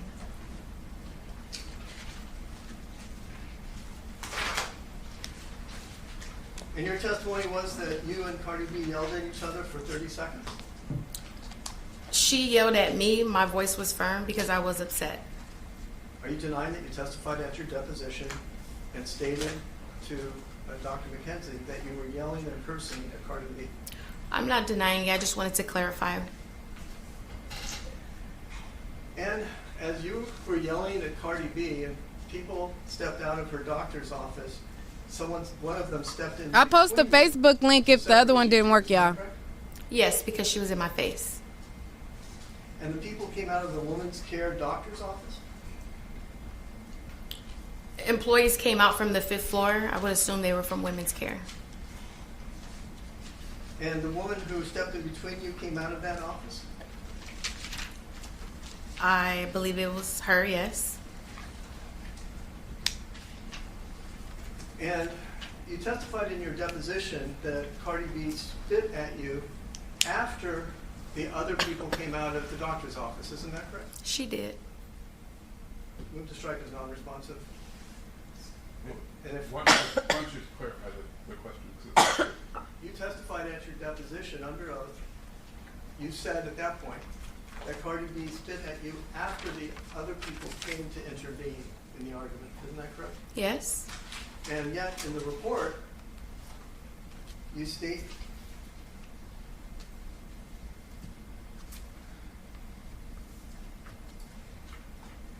I advised Cardi B that she needed to get her finger out of my face because I had not did anything to her. She then responded by spit at me, that's how it's spelled, and as a result, I became angry and yelled out to her to leave me alone and go on about her business. A few moments later, I remember a few people coming out and trying to separate us. That's what you said in your email, correct? 2 days after. Correct.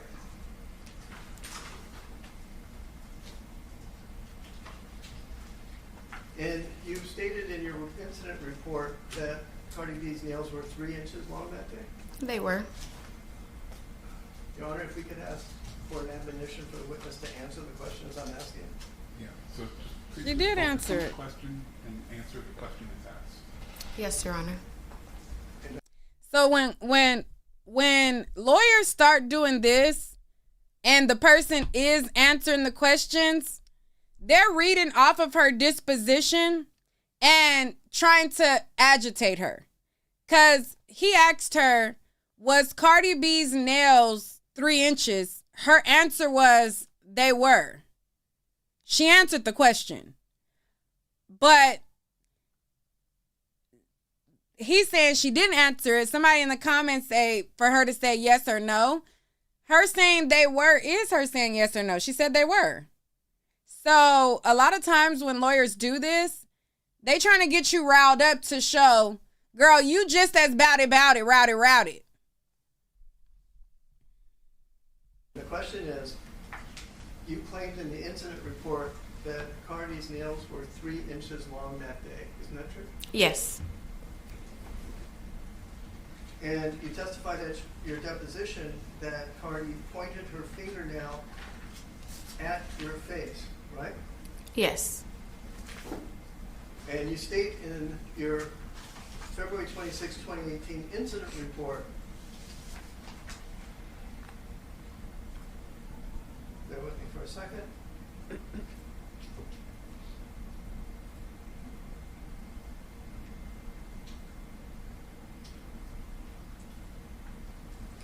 I'm sorry, I have a marked copy of this one and I didn't bring it with me. You state in your incident report. Those of you guys in the comments saying it has to be clear, you have to say yes or no.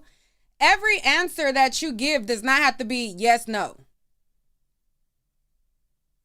There's certain questions where it's yes or no, and then there's certain answers where she answered the question she still answered the question.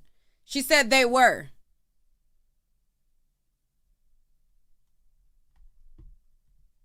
That's clear. For that she scratched you on your nose, right? Objection, misstates the testimony of the witness. Well, it's contrary to the, sorry, Your Honor. Overruled. You testified in this trial, that Cardi B cut your cheek, yet you stated in your email to your supervisor on February 26, 2018, that Cardi B cut you on the nose. Isn't that true? Objection, misstates the testimony. Overruled.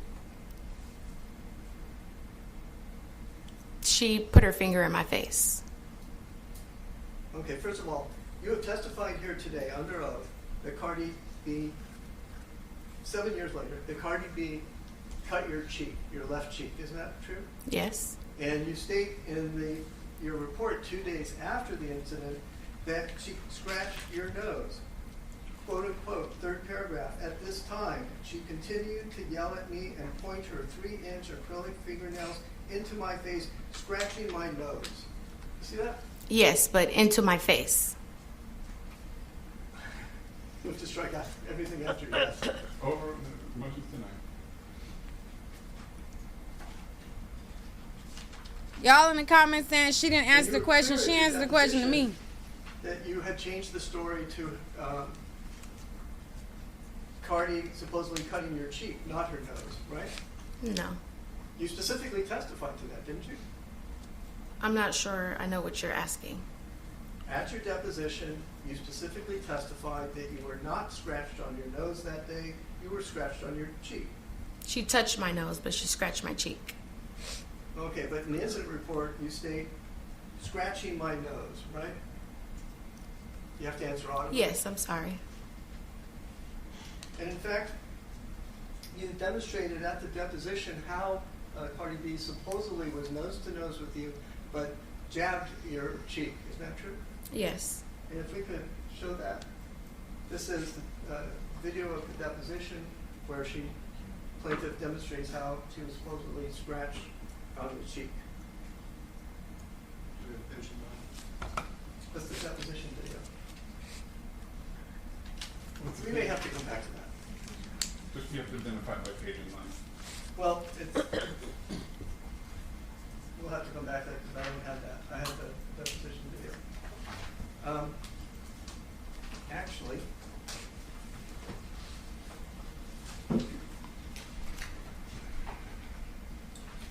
well, I don't want to hold things up. We'll do that a little bit later. And you admitted at your deposition that there was no scar on your nose, right? I'm not sure. Girl, Katarina or whatever the hell your name is, gone. I said to me, did I say I was a judge, a lawyer, or a paralegal? I said to me, she answered the question. And to me, the lawyer was being petty. To me, in my opinion, Nika and my opinion. Okay? Did I say I was judge, jury, or executioner? No. To me, she answered the question. And to me, sometimes they start being petty like that when they want to get you riled up. Sure. Well, we can play that back for you if you like. But did you testify at your deposition that there is no scar on your nose? I'm not sure. We're working on that. And in your response, your verified response to the written discovery that was served on you in this case, and specifically the special interrogatory, interrogatories number 1, 3, 5, 7, 9, 11, 14, 25, 26, 27, and 28, that Cardi beat you about the head, face, and body. Isn't that what you did? Your Honor, I'm objecting because I don't have the number of special rog he's talking about, the set and the date. I haven't used it yet.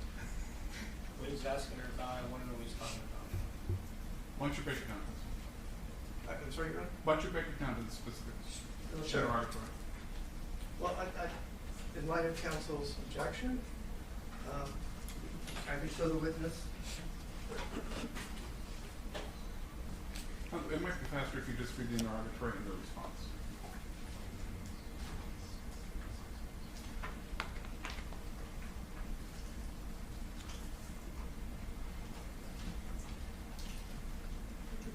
Bear with me for a second. And for counsel, it's plaintiff's responses to defendant Cardi B's special interrogatory, set number 1.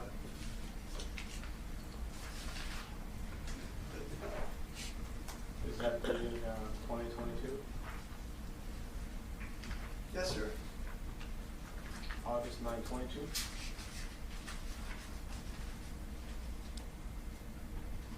May I answer? I just don't like counsel talking to If each you just other. verify. Okay, yes, counsel, it is. The verification under oath is dated August 9, 2022.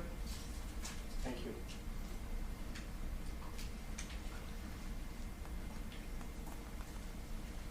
And if I can direct you to interrogatory number 1 at page 4.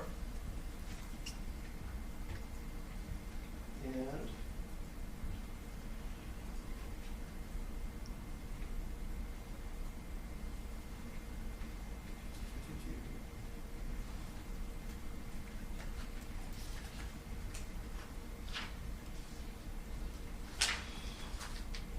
sorry, it's a long one. I'm trying to.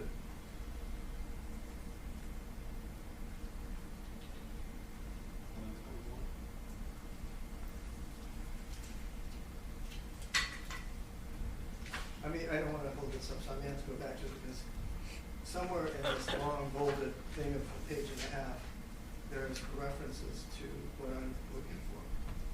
Oh, I got it. Page 4, beginning line 17. I'm sorry, what was that? At page 4, line 17 of plaintiff's sworn response to Cardi B's special interrogatory, set number 1, the interrogatory, the response states, and among other things, in specific, on or about February 24, 2018, plaintiff was lawfully working as a security guard on or near the premises of the subject property when defendant Bacalus Marlenis Almanzar assaulted and battered plaintiff by violently, unlawfully, intentionally, suddenly, and maliciously striking her about the head, face, and body. Do you recall swearing to that under oath? Yes. And we can go back to the way you demonstrated this alleged assault on your cheek at your deposition. If we could please play the video associated with 55 minutes, 9 seconds to 56 minutes, 6 seconds. Is there a question and answer? Oh, those are pages and lines, I'm sorry. Page 55, line 9 to page 56, line 6. Any objection? No, Your Honor. Go ahead. When Cardi put a finger in your face, where in your face was it? She struck me on my nose and on my cheek. She wears her nails very long, very bedazzled, very sharp. So yes. And you said it made contact with your nose? Yes, and my face. And so 2 times she touched you? Yes, so she was like this. When you say like this, she put her finger? Pointing, yes, so like this. Pointing her finger in my face, yes. And it touched your nose? Yes. What part of your nose? Whatever part of the nose that the nail landed on, yes. Oh, I mean, is it the bottom, the middle, the top? I'm not sure. And which cheek did she touch? My left cheek.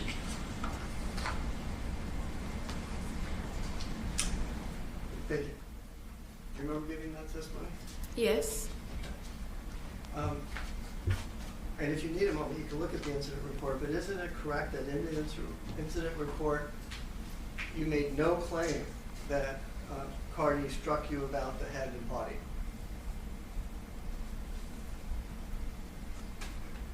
I put in the incident report that she had her finger in my face and she struck my face. She cut your nose, right? Isn't that what you put in the incident report? That she scratched your nose? I can read it again if you like. I don't need you to read it. I'm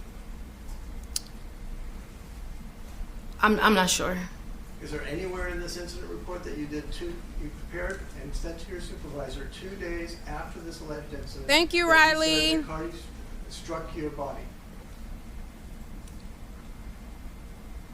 In the incident report, it says that she struck me, yes. Where? It's in the paper. I'm sorry? It's in the report. Where in the report? I reported it that she had her finger in my face. I understand that, but let's set aside putting her finger in her face. Let's set aside supposedly scratching you on your nose that time. That was what you were saying. Is there anywhere in the report that says that Cardi on that day struck your body? I'm not sure. Can you take a moment and look through it?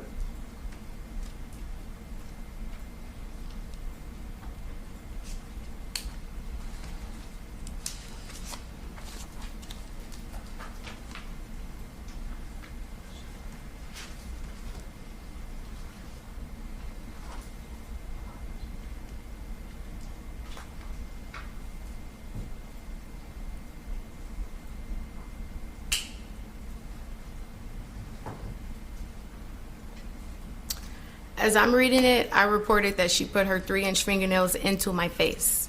So that's what I remember reporting. Well, let's be accurate. I mean, truth is important and accuracy is important. This report that you did 2 days after the incident claims that she put her 3-inch fingernails in your face and scratched you on the nose, right? Yes. Okay, so let's talk about immediately after the accident. Well, Your Honor, I'm going to object. He said in the face, but the document says into the face. There's a difference. Why don't you clarify the question? In the incident report, the only scratch that you report is a scratch on your nose that you supposedly suffered that day, correct? I'm not sure. Do you need another moment to look at this? I reported that she touched my face with her finger, sir. Ma'am, the question is, in your incident report, you told your supervisor 2 days afterwards that you suffered a scratch on your nose and no other scratches were mentioned, correct? Okay. What does okay mean? You agree? I don't agree with what you're saying, but I'm saying okay for the purposes of your question. Yeah, I'm not quite sure what that means, but let's move on.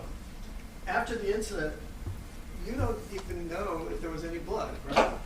It broke the skin. Please, ma'am, miss, answer the question I'm asking. You testified at your deposition that you did not know if the alleged scratch, this time on your cheek, even bled. Isn't that true? Correct. And you didn't go to a doctor that day for this alleged assault and battery, did you? I saw a medical doctor, but not at the day of the incident. Okay, again, let's focus on the questions I'm asking you. You allege that you were assaulted, battered, beaten up, scratched somewhere, sometimes on the nose, sometimes on the cheek, and you went home and took a nap, right? I was That's what you upset. testified at Yes. your deposition. Yes. Okay. Maybe called your mother, right? That's what you testified to, right? Yes. You didn't call your grandmother, though, did you? No.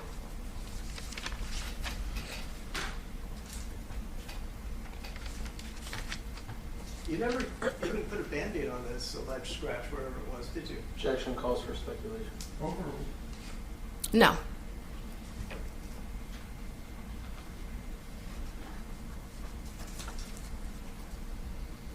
When your counsel was asking you questions today, he said that he basically elicited testimony from you that since you didn't. I tell you one thing, Cardi B walk up to me and she put them long, sharp, bedazzled fingernails into my nose. Not only am I gonna have a big Band-Aid across my nose, I'm gonna have a neck brace on too. Because when she pushed me, it did my neck this kind of way like this to where now, child, I'm gonna be walking. You gonna see me at the grocery store with a neck brace. You gonna see a full whole nose situation. Especially if it caused me to have to go to therapy and I rack up a $36,000 bill, child, I'm gonna be walking like a damn mummy, okay? You come up to me with them long bedazzled nails and you do one of these and you Cardi B, child, that dislocated my neck, and now I need to go to figure out how I can align it, and now, you know, child, you didn't even put a Band-Aid on it? Girl. Didn't think you were going to sue. You didn't take any pictures of your alleged injury in February 2018. Isn't that what you testified to? Yes. At your deposition, though, you testified you took pictures that day, and you can't find them. They disappeared somehow. Do you remember that? I'm not sure. Okay, so I would like to have our technician, well, first of all, let's start at page 69, lines 18 to 20. Any objection? Yes, I would ask that he read both before and after, not just the specific lines that Give you me want. the pages and lines that you want to read. Yes. Can you show me? Another issue I have, Your Honor, is he's produced deposition transcripts to the court. He hasn't given me a copy of that. In case we give you a copy of your client's deposition. LaDonna said, everybody gonna know how much pain I'm in, child. Trust me. Okay. I don't see any objections, so go ahead.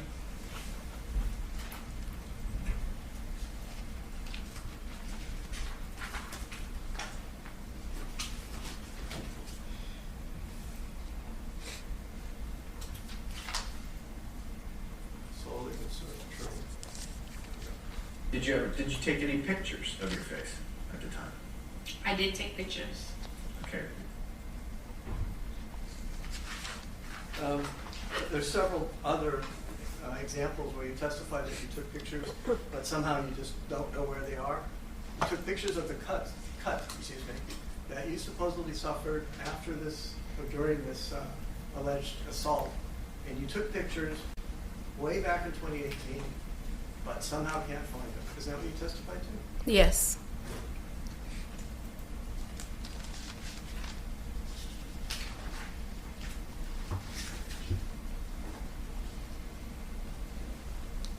And you testified when counsel was asking you questions that you decided you didn't want to be a security guard anymore. Isn't that true? Yes. In fact, you were fired. Isn't that true? Objection, Your Honor. We discussed this at length. Isn't that the truth? You were actually fired by Allied for acting unprofessionally as a security guard. Isn't that true? Same objection. Yes.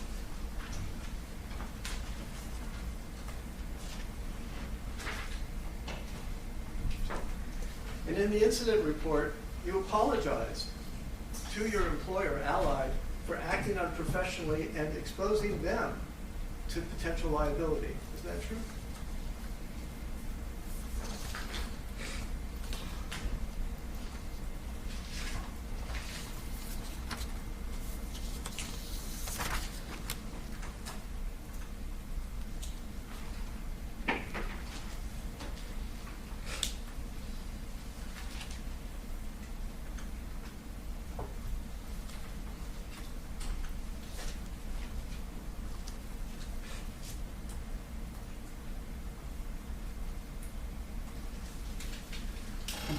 Was there an answer?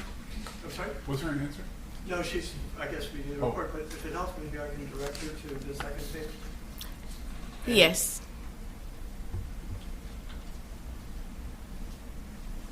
And after you were terminated as a security guard, you got a new job that paid more money than the security guard job paid, correct? Yes. And you said that you consulted with Dr. McKenzie, excuse me. That was because you filed a workers' comp claim, right? Yes. And so you filed a workers' comp claim against Allied, and that's why you met with Dr. McKenzie, correct? Yes. And you met with her in April of 2018? Yes. And you testified at your deposition that you told Dr. McKenzie the truth about what happened on February 24, 2018, right? Yes.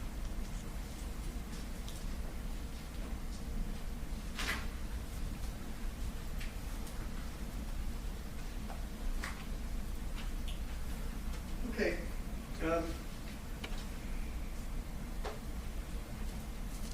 In this action, you served, well, you were a patient of Kaiser Permanente, correct? Yes. And in this action, we obtained a copy of your medical records from, let's see, beginning June 8, 2023. Bear with me for a second, please. Actually, it goes back, I think, further, but have you seen those records? I'm not sure. Isn't it, well, I hate to ask this question, but they did diagnose you as having severe obesity, correct? Yes. And they did conclude that you had full capacity and no history of patient status change. Isn't that correct? Yes. The only pains that you complained of, January 25, 2021, December 27, 2021, were belly pain and low back pain, right? Objection calls for expert opinion. Correct? Yes. And you hurt your finger at one point, right? I'm not sure. Well, I can show it to you, but let's just move on. You had various things, tailbone pain, right hamstring pain, but you had no report, no reference in 161 pages of medical records to a scratch on your face. Isn't that correct? Yes. And there's no reference in 161 pages of medical records to anxiety, post-traumatic stress syndrome, blows to your head or face.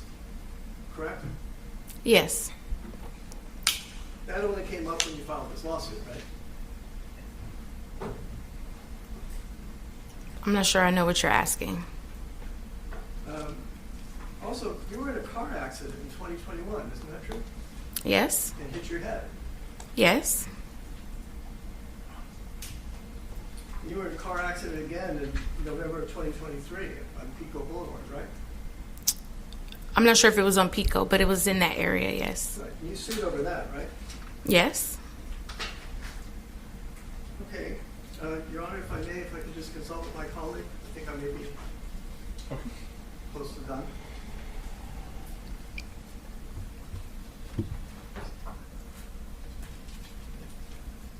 All right, so right now the lawyer is doing his job. Like, they're showing her to be a girl who is just out to get money from anybody, anyhow, anyway. And they're painting it as if the real person that she was trying to really sue was her company for what sounds like, and they didn't say wrongful termination, but it sounds like, you know, one of those, child, I was in pain working there, all of this stress, working in that environment, toxic work environment, all of those that type of claim sounds like she tried to pursue after she was fired. But the fact that you tried to sue your employer and you're also suing Cardi B for this scratch on your nose and your face, but you never went to the doctor about it, girl, even you were supposed to that day go to urgent care, the ER, even if it ain't, you can't see it. You were supposed to get a document that said, I feel a pain in my nose because this, even if it ain't visible, you were supposed to have that record on Kaiser.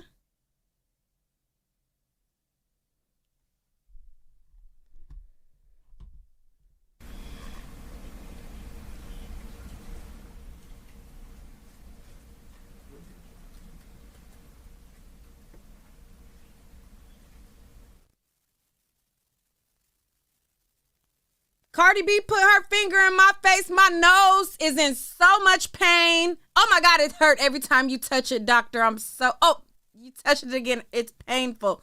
Oh, you know, like, girl. Like, you hear me? Every time the doctor would have came up to me.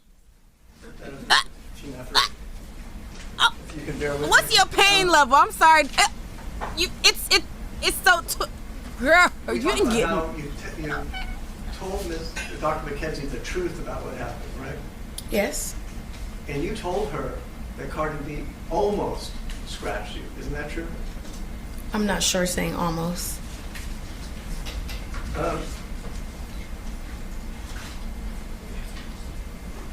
You know the person at Women's Healthcare who intervened when you were basically assaulting Cardi B, don't you? No.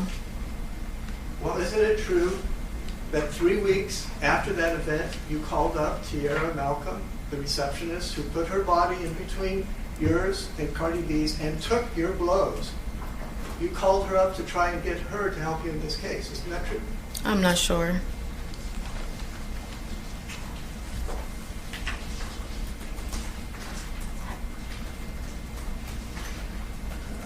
Let me just check one thing.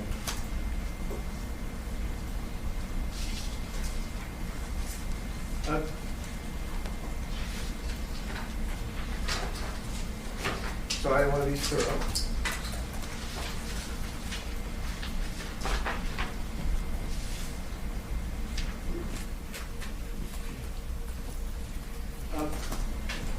I'm just double checking. I also want to just reiterate that in your deposition, you testified under oath that Cardi spit on you after Ms. Malcolm and others came out of the doctor's office to try and stop you from going after Cardi B. Isn't that correct? Yes. And in your incident report, you reported to your boss, your supervisor, that Cardi supposedly spit at you before people came out because of all the yelling. Isn't that correct? Yes. Your Honor, I think that's all the questions I have for this witness. All right. All right. Yes, Your Honor. I would like to read from the deposition transcript, page 61, lines 23, page 62.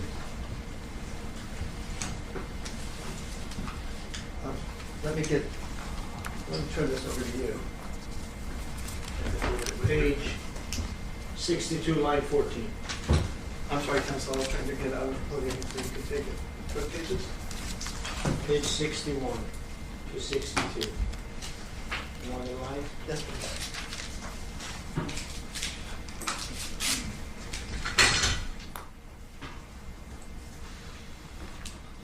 Line 23 on page 61 through lines.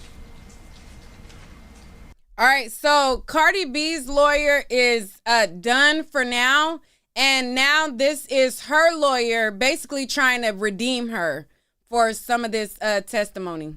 14 on page 62. Any objection?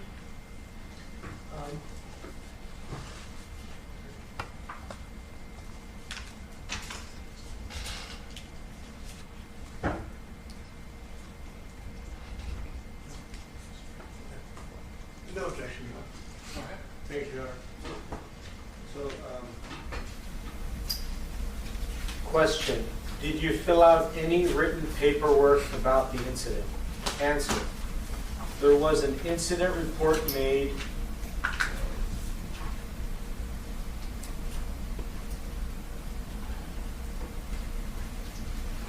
for that day, yes. Question, when you say there was an incident report, is that something you completed?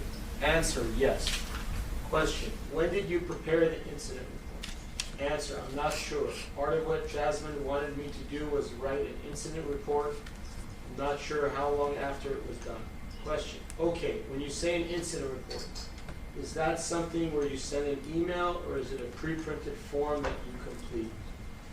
Answer, normally it's a pre-printed form. We didn't have those forms at the location that I was at, so she did ask me to type it up. You remember at your deposition, a different attorney asked you questions about this incident? Yes. And you did tell that attorney that you made an incident report, correct?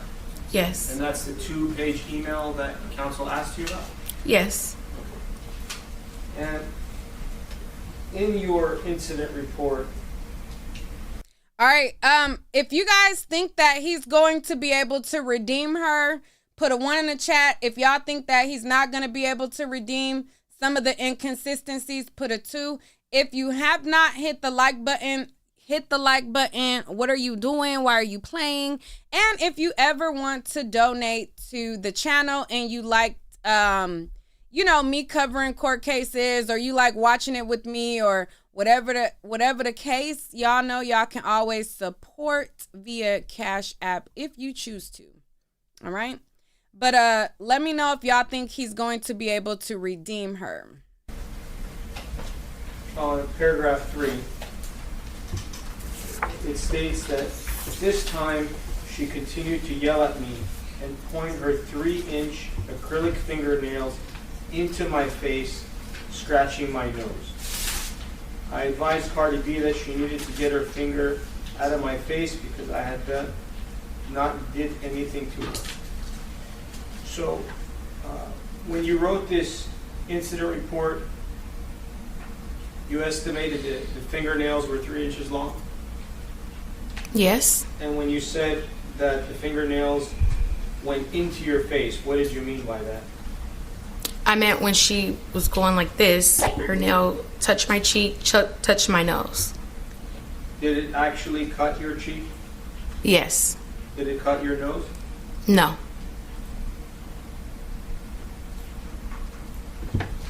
And then counsel asked you about the T-Mobile bill. You testified that this incident occurred at 1:30 p.m., correct? Approximately, yes. And the T-Mobile bill shows phone calls at 1:10 p.m. and 1:40 p.m., correct? Yes. You were not making any phone calls at the time of the incident, correct? Objection. First I of can all, withdraw the question. Did you make any telephone calls at the time of the incident on February 24th, 2018? No. Did you make a phone call 10 minutes after the incident on February 24th, 2018? Yes. The phone number 424-219-2078. Whose phone number is that? I believe it was my mom.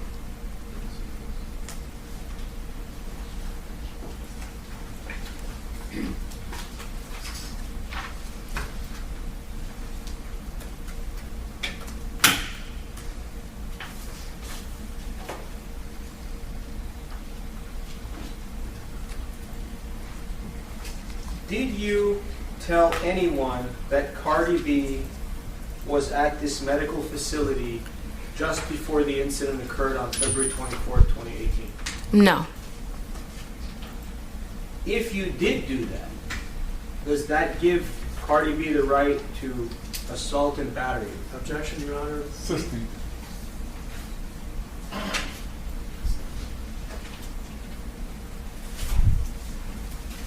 Your Honor, if the court may take judicial notice of the complaint in this case. I'm not sure for what purpose. Because the discovery response that was read is verbatim as to what the complaint says. No. When written discovery was prepared with you, was it done by your attorney's office? Yes. Do you know what written discovery is? Yes. What does the word form interrogatory mean? Do you know? No. Do you know what the word special interrogatory means? No. Do you know request for admission? No. Do you know demand for production of documents? No. These are discovery questions that are prepared with your attorney? Yes.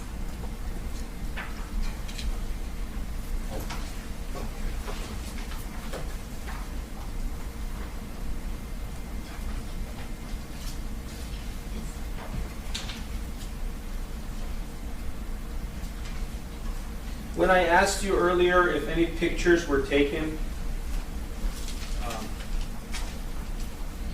you were truthful in your answers, correct? Yes. And when you answered me about whether pictures were taken, did you understand my question to be on the date of the incident? Objection. It's argumentative. I'm sorry for last question. It's argumentative, Your Honor. Ed Black's foundation as well, sustained. Did you take pictures of your scar or your cut or anything on your body on the date of the incident of February 24, 2018?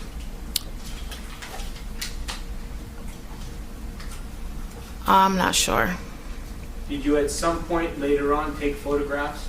Yes.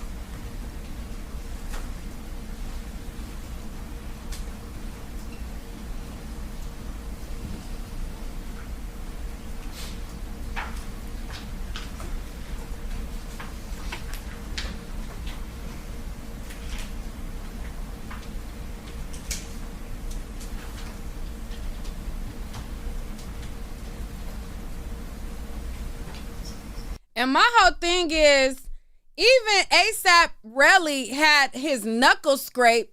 He took a picture of his knuckle scrape. She's saying at some point she took pictures, but the pictures disappeared. So it's like,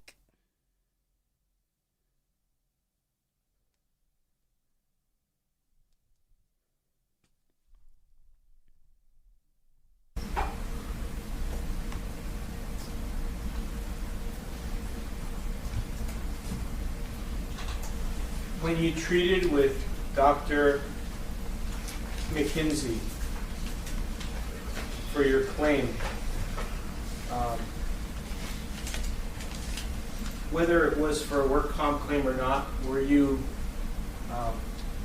in need of psychological care? Yes. And her treatment was helpful to you? Yes. No further questions. Recross? Yes, Your Honor, just briefly.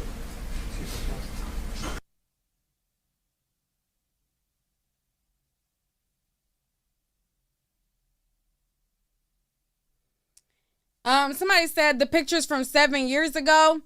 If this situation caused her to start to go into therapy 2 months after the incident. 2 months after the incident, she still got that phone. She still got that email. She was supposed to email herself, send herself an email or send her like a secondary thing. So you're supposed to be able to, child, my mama gonna have the picture.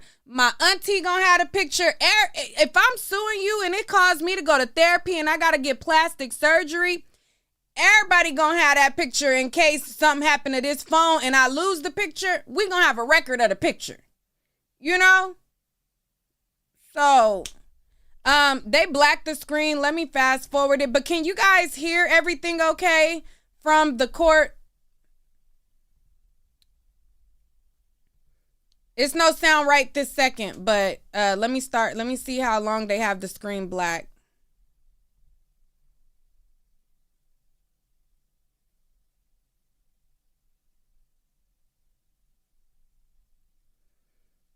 Was it black for the rest of the time?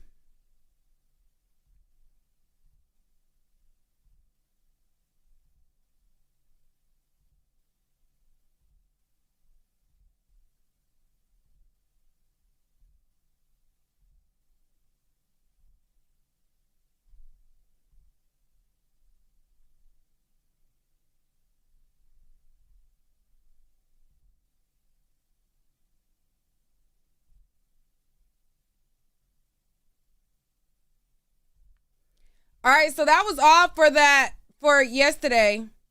Did somebody at me in the... Well, I just seen somebody at my thing in this chat.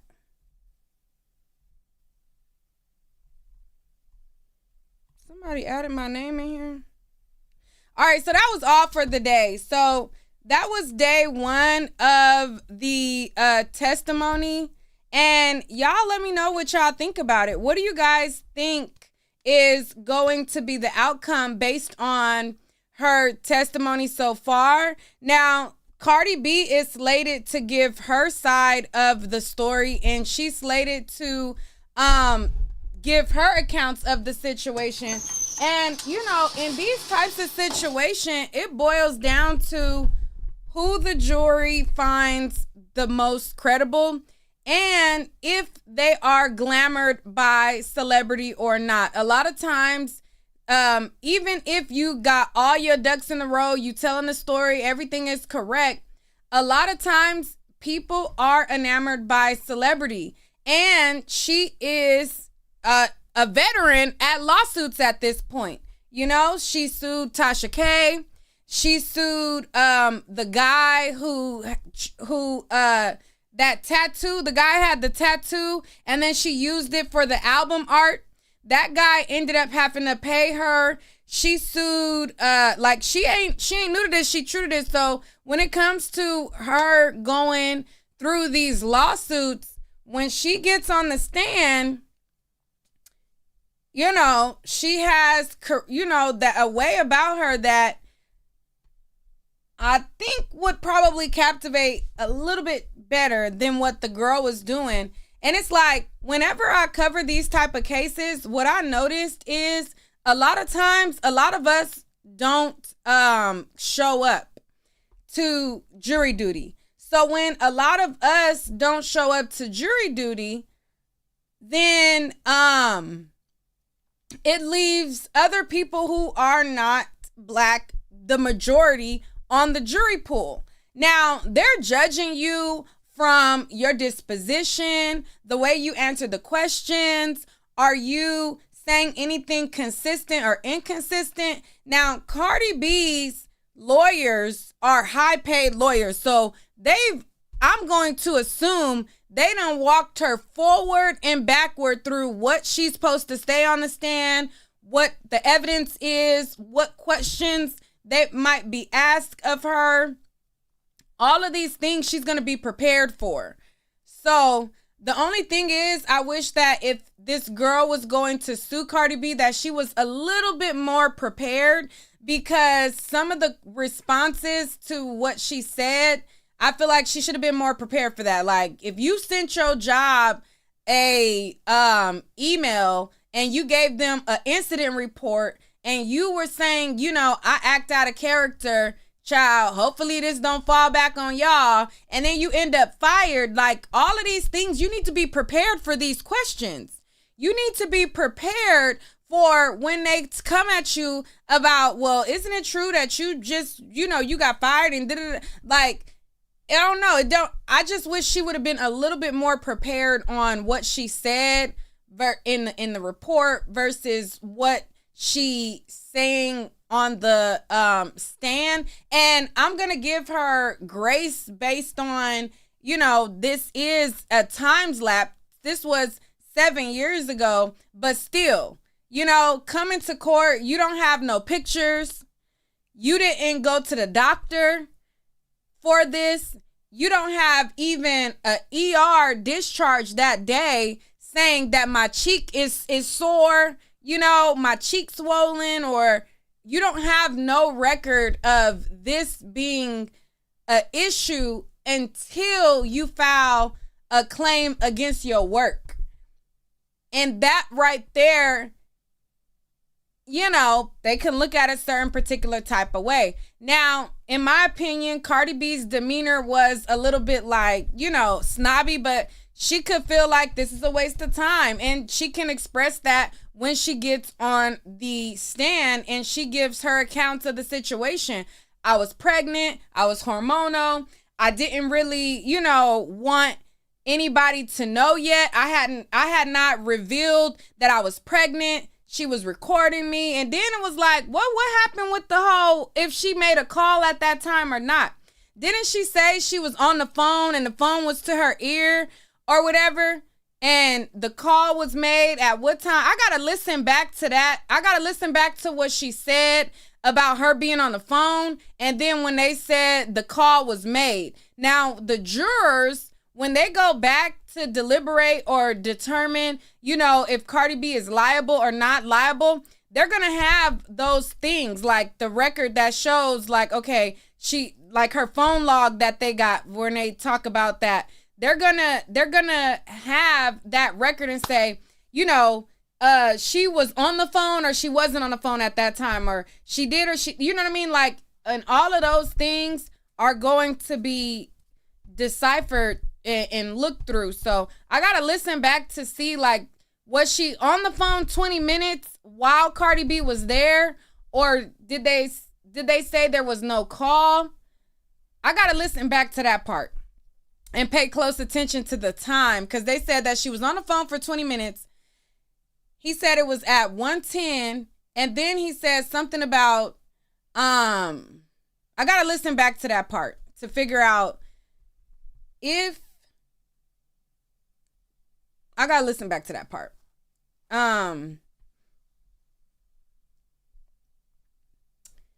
You said she didn't make any phone calls during the incident, only 10 minutes after with her mom. That's what came up on the cross-examination from Cardi's lawyer.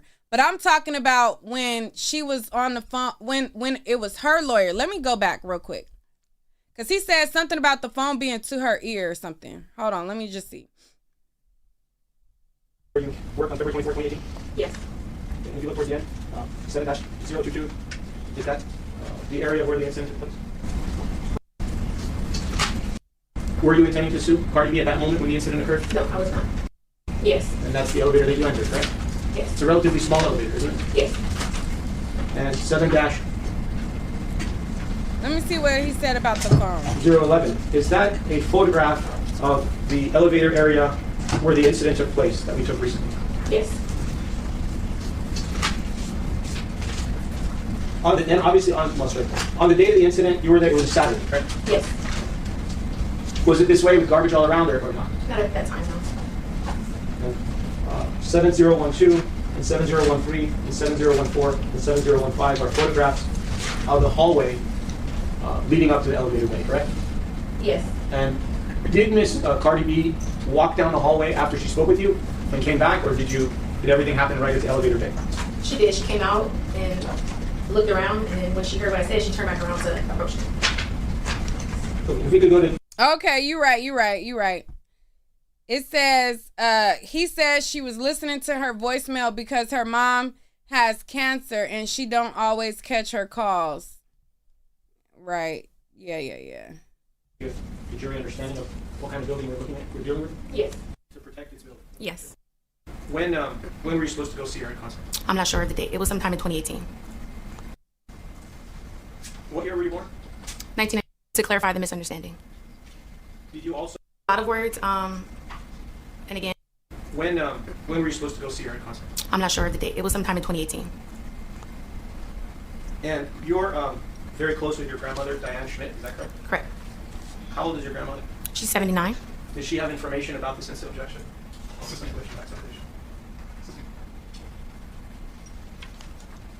Did you show your grandmother the scar on your left cheek after February 24th of 2018?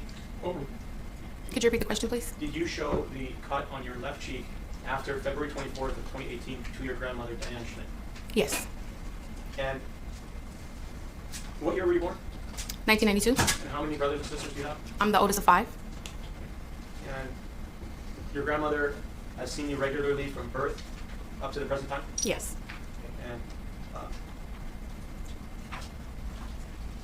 what about your mother? Did you live with your mother up until a certain point? Until the age 19. Did you sustain any... Well, straight. Let me take you a little bit back to this. So, when you were at the building and Cardi B exited the elevator on February 24, 2018, what were the words that she used that were so hurtful? She used a lot of words, and again, excuse my language, but she was like, fuck you, you fat ass bitch, that's why I'm gonna beat your ass, I'm gonna get you fired, nigga this, nigga that, bitch ass nigga, that's why you do security, ah, that's why you do security, ah. She was sticking her tongue out, she was flailing her arms up and down, she was jumping up and down, body shaming me, I mean, racial slurs, just a lot. Did she spit on you? She did. Did her spit actually land on your body? It did. Why did you exit the elevator to speak with her after she said what she said? I wanted to clarify the misunderstanding. Did you also want her to leave because she was causing disturbance? At that time, she was causing a disturbance, she was yelling and screaming, and I didn't want her to leave. And as a security guard, were you working there as an extension of the owner to be able to make that kind of call, whether somebody should be told to leave because they're causing a disturbance? Instruction leading by foundation helps legal purposes. Could you repeat the question, please? I'm going to ask you a different question. Did the landlord hire you as a security guard to protect his building? Yes. And did you do that? Yes. For how long? For about 4 years. During those 4 years, did you ever have a problem with anybody else? Never. Not one time? Not as far as I can remember, no. Not a perfect employee, but a good employee. Did the defendant take a swing at you? She did. When she took a swing at you, It didn't hit your body, correct? No, Did the defendant use her fingernails to cut your face? she did. As a result of the cut to your face, did you have to see 2 different plastic surgeons? Yes, Did you undergo plastic surgery? I did.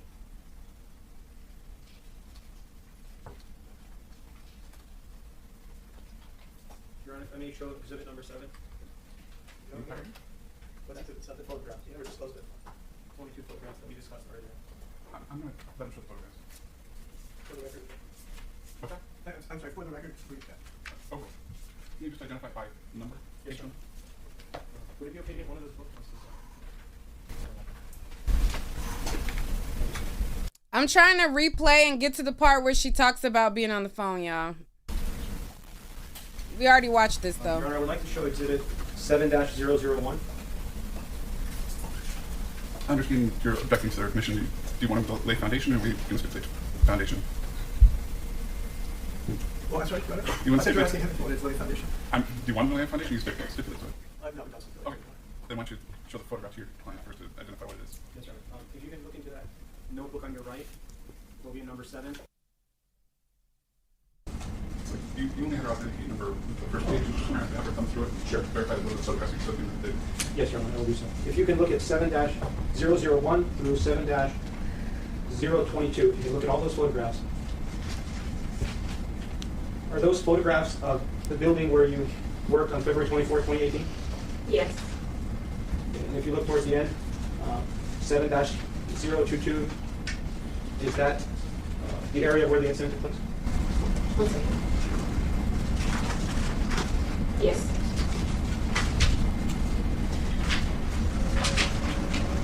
Can I show them to? Yeah, just identify them if you publish them. Okay, thank you.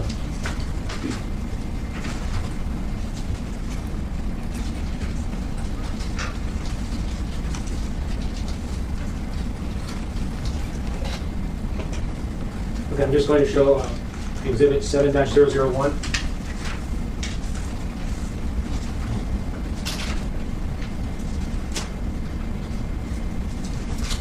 Ms. Ellis, is this the photograph that we discussed, which is the outside of the building where you worked at 8920 Wilshire Boulevard, Beverly Hills? Yes. Okay, 7-002, is this a closer picture of the same building? Correct. And this is a 6th-story interest in criminal justice? Yes. What were the classes seeking medical treatment, actual examination? Child, anyways, I'll look at it later, but we already saw this, so y'all let me know what y'all think about it so far. This is in trial today. This was testimony from today. If you guys want me to continue to cover this, let me know. And Cardi B is expected to testify, so we definitely will be checking it out. Now, because it's being streamed, I'm not going to go up to that courthouse every single day. I might pop in one of the days, but I have to figure out how long this is expected to go for. Tomorrow is the arraignment for Jake Harrow, I believe, and I kind of want to go to that, but y'all let me know what y'all think. Do y'all think I should go to the Cardi B one? Or do y'all think I should go to the arraignment for the Jake Harrow one? Let me know. Today, it just wasn't going to happen. I just did not feel like it. And I'm not going to go every single day. I might just pop in just to be like, okay, I went, I'm here. I came, I seen, I conquered. But I don't really, I'm not really that invested into this story to like do the commute every single day to LA. I just ain't really, I'm just really not caring about it that much. Y'all saying go to Jake? Okay. I gotta figure out what time. I looked up online and I saw where it's gonna be and it's supposed to be tomorrow, but I have to find out the time that it is. So I might be able to kill 2 birds, 1 stone, depending on the time. So I'll let y'all know. I'm about to go and watch the Love Island reunion, child. We about to watch the Love Island reunion. So if it's some tea to that, then I might do a video on the reunion. But if it ain't really given, then child, we'll pick up on the next story. And y'all let me know what videos y'all want me to cover. And I'll talk to y'all on the next one. And even if I don't drive to LA tomorrow, I'll still do a recap with y'all like right now. Like if I go to LA, then obviously I'm not going to sit through the day's testimony, but if I don't, then I'll sit through and I will go through it with y'all. So y'all let me know what it is, and I'll talk